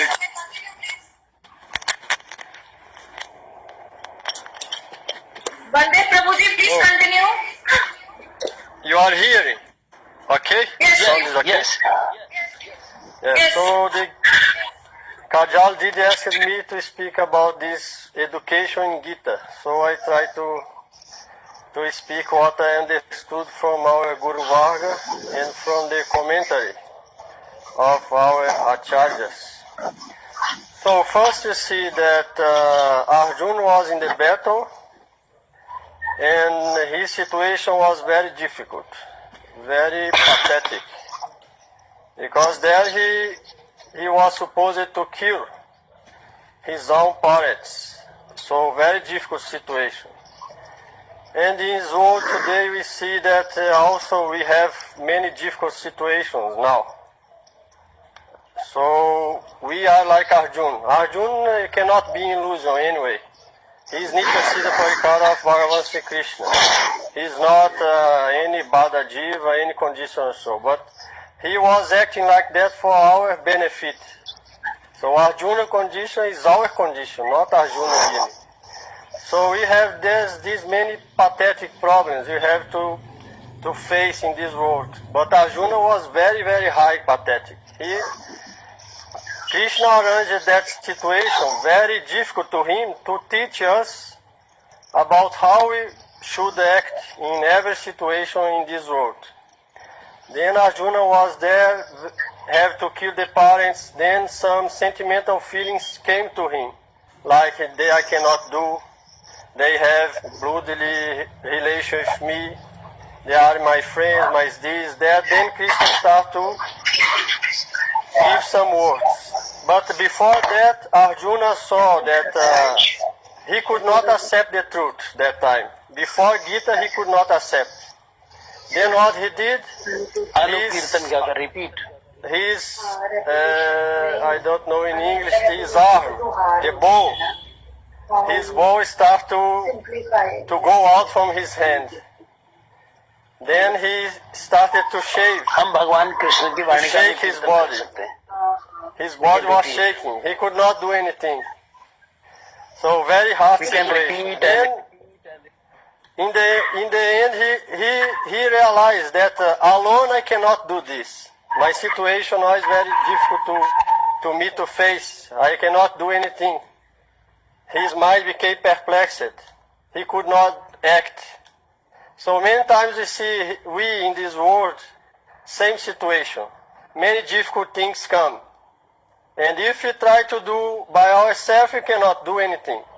That's what Arjuna was teaching us. That alone, without divine superior help, we cannot do anything. So in this situation, he surrendered to Krishna. And that situation was Krishna was his guru, his friend and his guru. But our situation, we are not together with Krishna. Then we need a guru. Because without guru, we cannot do anything. Arjuna saw, without Krishna as my guru, I cannot do anything. I will just go out from this battle and finish in the forest. I will not do anything. So he surrendered to Krishna. And Krishna also confirmed this in Gita, Tad vidi pranipatena pariprastena sevaya upade kanti te gyanam gyaninam tata dashina. One have to surrender to some realized soul. Otherwise he cannot do anything. Because Krishna, we cannot see him. Arjuna could see him, but we cannot see him. So by our material eyes we cannot really connect to Krishna. So this is first teaching, that Arjuna surrendered to the Lord as his guru, and we also have to act like him, and we have to surrender to some guru physically present in the earth. Otherwise, we cannot progress. Then our life will be successful. Alone, we cannot do anything. By ourselves, we cannot do. Then, like the Paramajiji was saying, that teaching of Gita is that we are not the body. Then Krishna starts to Atma Tattva, to Arjuna. And if you understand this Atma Tattva, then whole world's problem would be solved, as she told. Because if I understand that Muslims are my friend, Christians are my friend, we are all sons of God, then finish problem. Then there will be no problem. And also we see that the God is one. Gita is very important because it's not sectarian scriptures. There Krishna says about Sanatana Dharma. not material dharma or bodily dharma. This is very important. Because if you understand that there are two things, Varnashram dharma is related to body. This we have to follow in the maximum of our capacity, by ourselves, because society nowadays, there is not Varnashram dharma. But we can act in the proper way as Varnashram dharma according to our social and sacerdotal situation. We have to try to act like that as a basis to spiritual life. Without this base, you cannot be spiritual. Without Varnashram dharma, you cannot go deep on Sanatana dharma. It's impossible. That's why in first two chapters, there is something about Varnashram dharma there. Like the duty of the Kshatriya, duty of Brahman. Arjuna was Kshatriya, but other people may be Vaishya, Shudra. We have to act like that. According to our quality and habits and mind, we have to, in that base of Varnashram dharma, we can go deep on Sanatana dharma. This Sanatana dharma have no caste. So there are two things, Varnashram dharma and Sanatana dharma. This Sanatana dharma is the eternal religion of the soul, not of the mind or the body. So if some Christians, they love God, they try to serve God, they are also doing Sanatana dharma. Because it's an eternal religion of the soul, not of the body. One may be Muslim, but he is loving God. Then he is Sanatana dharmist. He is not Muslim really. Muslim is just external. Christian external. Hindu external. It's not real religion. Spiritual religion.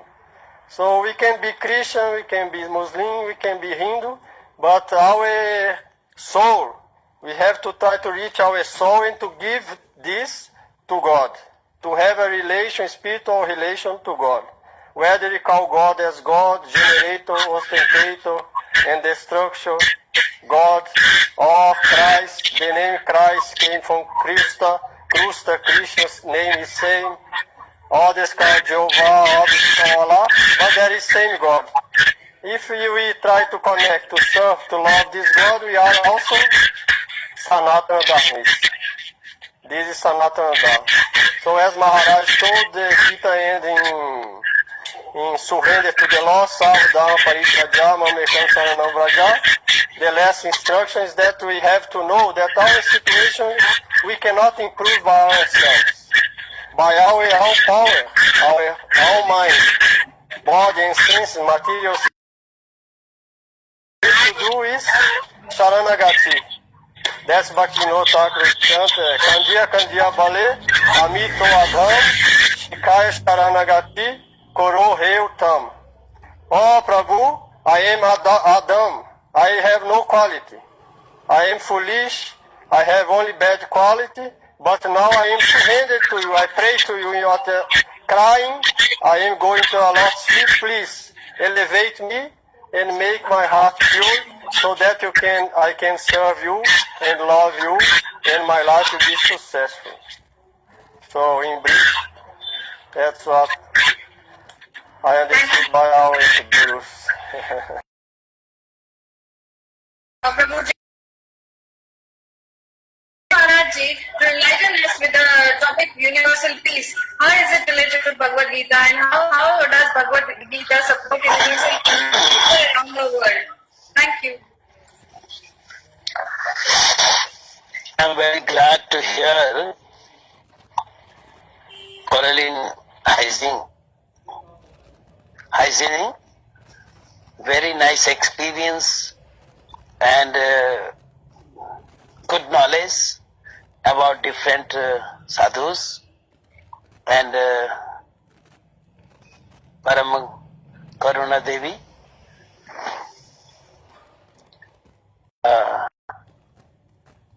I am feeling she has nice faith on Bhagavad Gita. And another speaker, Baldev Prabhu, is my brother. So, as Divine Master, Param Pujyapat Bhakti Vedanta Narayan Maharaj, he was a great devotee. So, Today, all the speakers are discussing about universal peace. In this world, we are seeing so many persons are here, their life full of sufferings. If any person life is full of suffering, how he can speak about universal peace? So the person who is getting peace, who is getting happiness, whose life is full of happiness, he can guide us about that. The Supreme Lord Sri Krishna is full of happiness, the source of happiness. So we have to hear to Sri Krishna. What Sri Krishna is saying in Bhagavad Gita, Tvameva saranam gaccha sarva bhavena bharata tat prasadat param shantim sthanam prapsasi saswatam. Shanti means peace. The Supreme Lord Sri Krishna is saying how you can get peace. The only way you take absolute shelter to Sachidananda Bhagavan. Otherwise you cannot get peace. Srimad Bhagavat is saying, Nama Sankirtanam Yasya Sarva Papa Pranasanam. We are getting so many problems, we are facing so many problems because we did so many bad karmas in previous life, in this life also. So, we are getting the fruits of our bad karmas. If we did so many bad karmas and if we are doing bad karmas nowadays, so how we can think about peace? Because we have to take the fruit of our karmas. So Srimad Bhagavat is saying, if you chant Hare Krishna Mahamantra, then you can relieve from all the bad karmas, all sinful karmas. Then if there is no sin, then no suffering. So many persons in this world, their life is full of sufferings. Second stage, without suffering, peaceful life. And Chaitanya Mahaprabhu is taking us to such a stage that life is full of joy and happiness. Chaitanya Mahaprabhu, the teachings of Chaitanya Mahaprabhu, the first verse of Siksastakam, Param Vijayate Sri Krishna Sankirtanam, by the Harinam Sankirtan, you will not get only peace, you will get the waves of the happiness. Your life will be full of happiness. And if you go through the Ramacharitmanas, Goswami Tulsidas is writing there, Vari mate grit hoi baru siktate baru tel, Vinu hari bhajan na bhavatariya, e siddhanta pel. For getting better, you start to chant water, you cannot get. But Tulsidas is saying, suppose you are churning the water and you are getting the butter. Siktate barutel, you are grinding to the sand and you are getting the oil. It is impossible. These impossible things can be possible, but it is impossible that you will not take shelter of Supreme Lord Krishna, you will not chant the name of Supreme Lord, and you will get happiness. It is impossible. So, the Ramayana is saying, Ramcharitmanas is saying, if you want happiness, then take the shelter of full of happiness Supreme Lord Sri Krishna.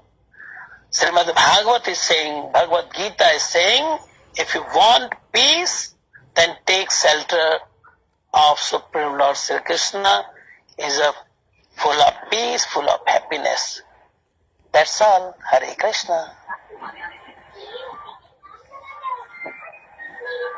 Thank you, Maharaj Ji, for your enlightenment words. We would like to invite Dr. Ram Sharma. He would like to share his views with us on universal peace.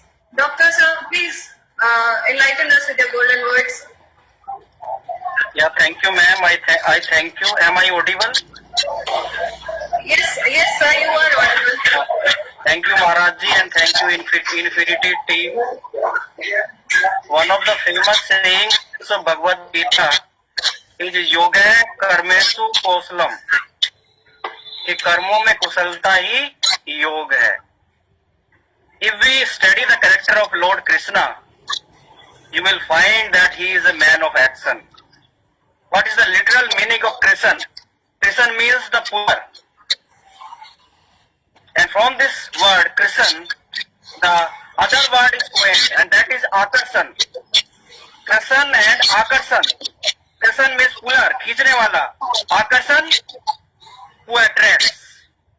If we study the character of Lord Krishna scientifically, we will find the whole Mahabharata revolves around him. It is he who advises Draupadi to refuse Lord Krishna that he is the son of Sut. He is a Sut Putra. If we study his other characters, he is a savior of women. If we study the character of Lord Krishna, you will find that after the murder of Abhimanyu, Arjuna take a vow that till sunset, if I am not able to kill Jayadratha, I will kill myself. But if you study that day scientifically, you will find that that day was total solar eclipse. And Lord Krishna knew it very well. There was sunset, Jayadratha came out, started dancing in merriment. The fire was ready for Arjuna. There was total solar eclipse, darkness all around, and all of a sudden, there was a light. The sun rose again. So if we study the character of Lord Krishna, we will find that he was a perfect man, सर्वगुण संपन्न, 16 कलाओं में पारंगत. इसी तरह का आप मैं एक छोटा सा अनुभव, कृष्ण जी को पता था कि दुर्योधन के सामने अगर वो दो शर्तें रखेंगे कि एक तरफ सारी सेना और एक तरफ वो स्वयं, तो दुर्योधन जैसा कुबुद्धि ज्यादा संख्या को देखकर सेना को सेलेक्ट करेगा. उन्हें पता था, उन्हें मनोभाव का पता था कि दुर्योधन की बुद्धि कैसी है. तो उन्होंने दो शर्तें रखी, एक तरफ मैं और दूसरी तरफ मेरी सेना, छांट लीजिए. दुर्योधन ने सेना छांट ली. और Lord Krishna came to Pandavas. It was his wit, it was his actions that proved Mahabharata to the side of Pandavas. इसी तरह की एक छोटी घटना महाभारत की अगर हम स्टडी करें, जब हमें मालूम था कि जो कर्ण के पास ब्रह्मास्त्र है और वो अर्जुन पे चला सकता है, उससे पहले उन्होंने घटोत्कच को भेजा कि जो है कर्ण को इतना परेशान कर दो कि उसे अपनी शक्ति अर्जुन के लिए सुरक्षित न रखकर घटोत्कच पर चलानी पड़े. और यही हुआ. जो शक्ति थी जो उसने अर्जुन के लिए सुरक्षित रखी हुई थी, उसे घटोत्कच के लिए चलानी पड़ी. छोटी छोटी घटनाएं हैं. अगर हम स्टडी करें कृष्ण का कैरेक्टर तो हमें पता चलेगा he was a psychological man. He studied all the warriors psychologically. इसीलिए लॉर्ड कृष्ण ने शल्य को, कर्ण का रथ चलाने वाला, बना दिया और खुद कर अर्जुन के सारथी बन गए। शल्य क्या करता था? चाहे कितना ही अच्छा काम कर्ण करे, शल्य डिस्करेज करता था। अरे वो देखो अर्जुन का वाहन कितना शक्तिशाली है, तुम तो कुछ भी नहीं हो।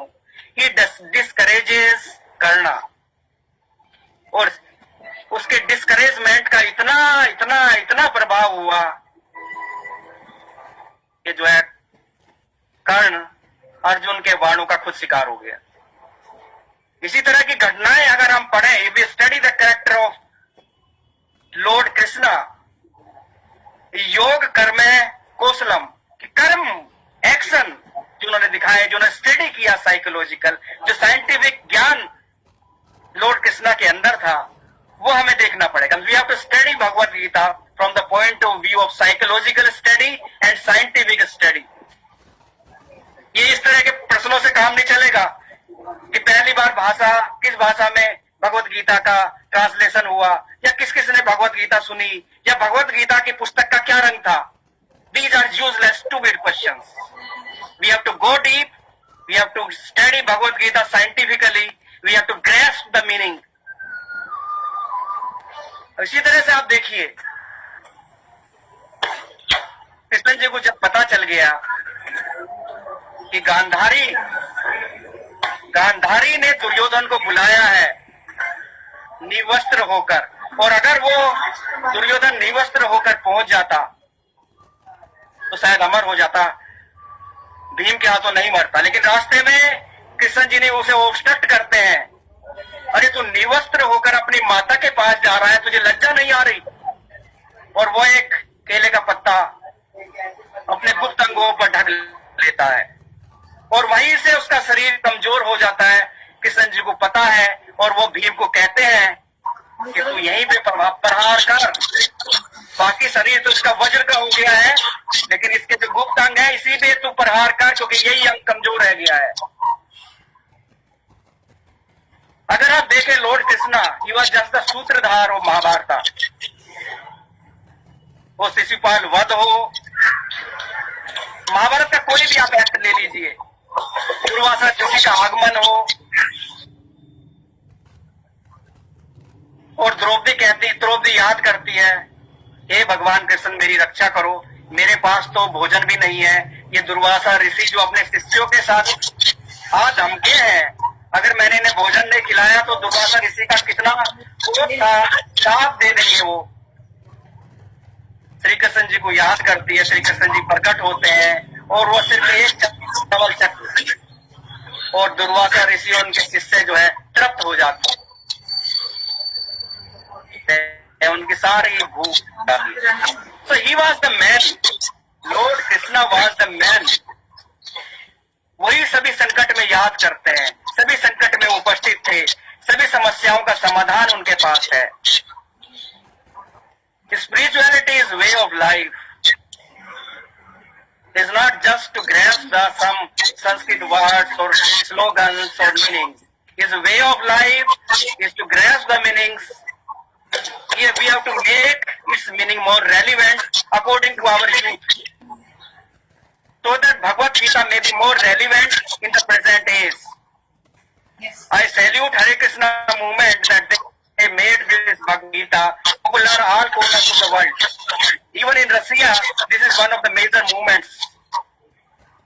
So it is our duty now to not only read and grasp Bhagavad Gita, but we have to make our youth understand it more scientifically, psychologically, and we have to coin the real relevance of Bhagavad Gita. It's not just we read it and we grasp it.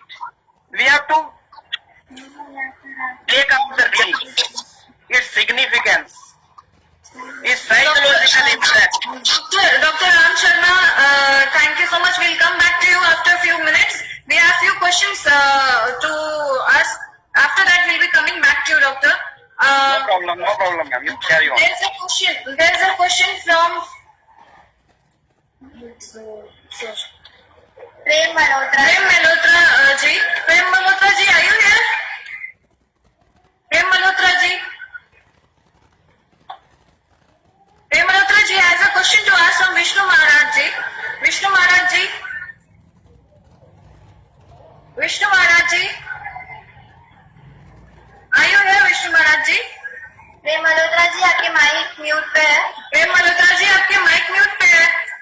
जी, हरे कृष्णा, हरे कृष्णा। विष्णु महाराज जी, विष्णु महाराज जी सुन रहे हैं ना? हाँ जी, हाँ जी। हाँ, विष्णु महाराज की दंडवत प्रणाम और सभी को देखने वाले सभी डिवोटी को, सभी भक्तों को दंडवत प्रणाम।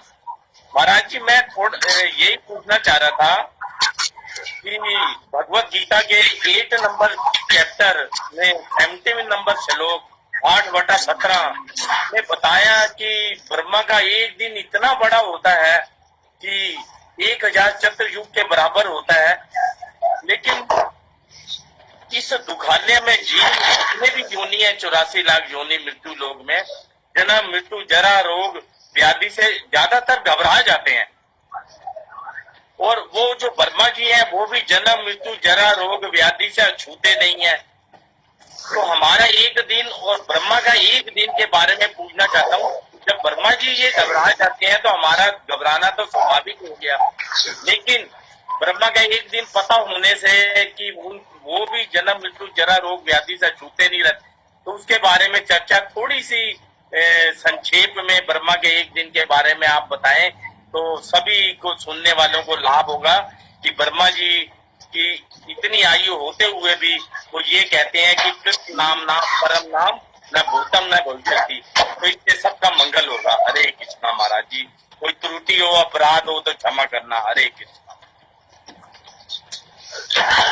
ऐसा सुना है कि जो कलयुग की उम्र है, कलयुग के जो टाइम पीरियड है 4,32,000 साल है, उसकी दुगनी 8,64,000 द्वापर की है, इसकी 3 गुनी त्रेता की है, 4 गुनी चतुर्युग की है, सतयुग की है। ऐसे जो चतुर्युगी है वो जो 72 बार जाती है तो एक मनवंतर होता है, फिर ऐसे 14 मनवंतर होते तो ब्रह्मा जी का एक दिन होता है। ऐसे इतनी लंबी रात, मतलब लाखों साल। जैसे परसों में पिछले सेशन में मैं बोल रहा था, भगवान कृष्ण ने कहा कि मैं भगवत गीता का ये उपदेश सूर्य को दिया, मैं उसकी कैलकुलेशन लगाई, वो 4000 करोड़ साल पहले भगवान ने गीता का ज्ञान दिया था। हाँ जी, हाँ जी। जो भी है, मतलब बहुत लंबी उम्र है ब्रह्मा जी की। उनका लाइफ का अपना एक्सपीरियंस, ये संसार दुखालय है, हरिनाम करना चाहिए। हाँ जी, प्रोफेसर काजल जी बोलिए।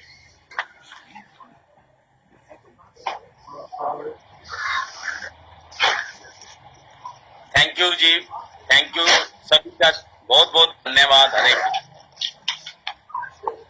जी भी आवाज नहीं आ रही। स्वाति शर्मा जी का 2 सवाल है। रिस्पेक्टेड सर, मृत्यु के पश्चात क्या होता है? क्या हमारे शास्त्रों में इस बारे में कुछ बताया गया है? किसको पूछा है? स्वाति शर्मा, विष्णु महाराज जी से। विष्णु महाराज। हमारे शास्त्रों में हर एक चीज को डिटेल में बताया है। जीवन क्या है, इस जीवन से पहले जीवन क्या होते हैं, मृत्यु के बाद जीवन क्या होता है, जन्म मृत्यु से परे कोई है तो उसका जीवन क्या होता है, भगवत धाम में जीवन कैसे होता है, नरकों में जीवन कैसा होता है, स्वर्ग में जीवन कैसा होता है, हर एक का वर्णन है। तो आम आदमी का जीवन ये होता है कि जब व्यक्ति की मृत्यु हो जाती है तो उसे जैसे कोर्ट में पेश करती है, पुलिस में कोई केस आ जाए तो 24 घंटे बाद कोर्ट में पेश किया जाता है। इसी तरह संसार की जो कोर्ट है वो यमलोक में ले जाया जाता है कि जैसे जैसे कर्म है उसके अनुसार उसको सजा दी। 84 लाख तो टोटल है, पर हर एक को 84 नहीं भरनी पड़ती है, कम ज्यादा साल है। तो नर्क में दुख मिलते हैं, मरने के बाद स्वर्ग में सुख मिलते हैं, ब्रह्मलोक में मोक्ष हो जाता है, भगवत धाम में सेवा होती है। ये जीवन मरने के बाद की गति है।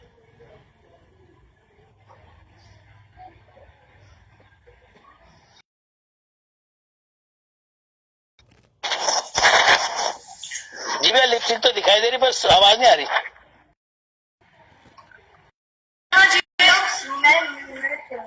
It looks so. Dear organizers, can anyone get this webinar? Recognize a piece of paper. It looks so old. I found it in the old stuff. It is in Sanskrit and I don't understand it. I can mail you the pictures. Kindly answer here so that I can mail you the pictures. So Swati Sharma ji ने हमको picture mail की है, वो अगर आपके screen पे दिख रही है आपको महाराज जी? हाँ, शब्द का कल्पद्रुम लिखा हुआ है। जी, तो इसके बारे में आप कुछ विस्तार में बता पाएंगे उनको? ये उनको कहीं पुरानी किताबों में मिली और वो जानना चाहते हैं कि ये क्या है, और वो कोई इनको पहचानता है तो इनके बारे में क्या विस्तार में बता सकेंगे आप? मैंने बुक कभी पढ़ी नहीं। जी महाराज जी, स्वाति जी, आपका पिक्चर महाराज जी को मेल कर दिया जाएगा।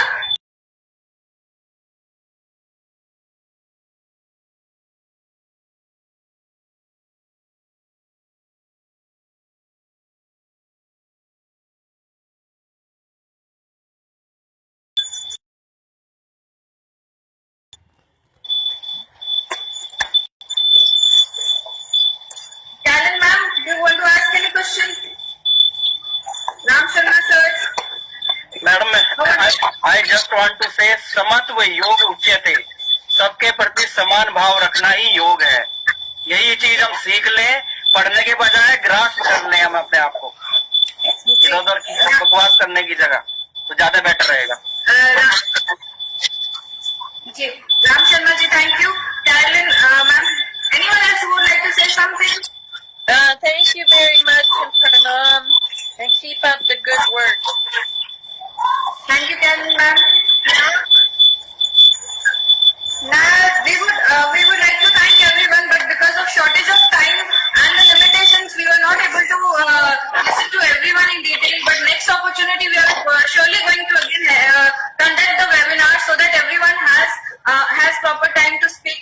Thank you. हम लोग समय की कमी की वजह से सबको पूरा और सुन नहीं सके, लेकिन हम जरूर अपना एक वेबिनार कंडक्ट करेंगे जहां सबको बोलने के लिए कंप्लीट टाइमिंग्स दिया जाएगा।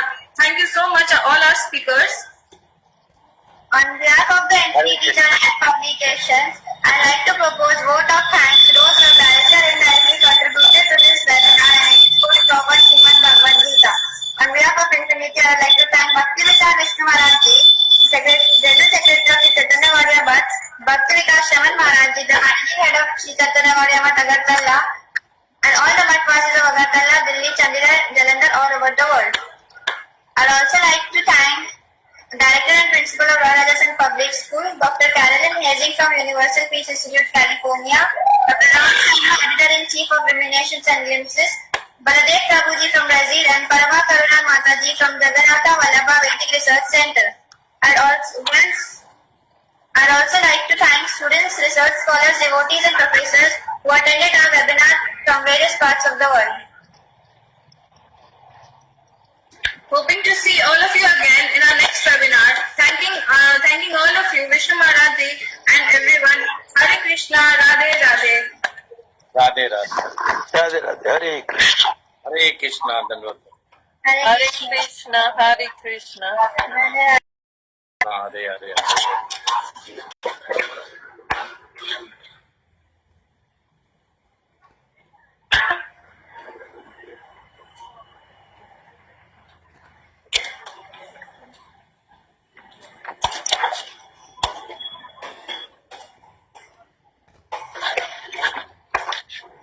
Please fill the feedback form. Thank you.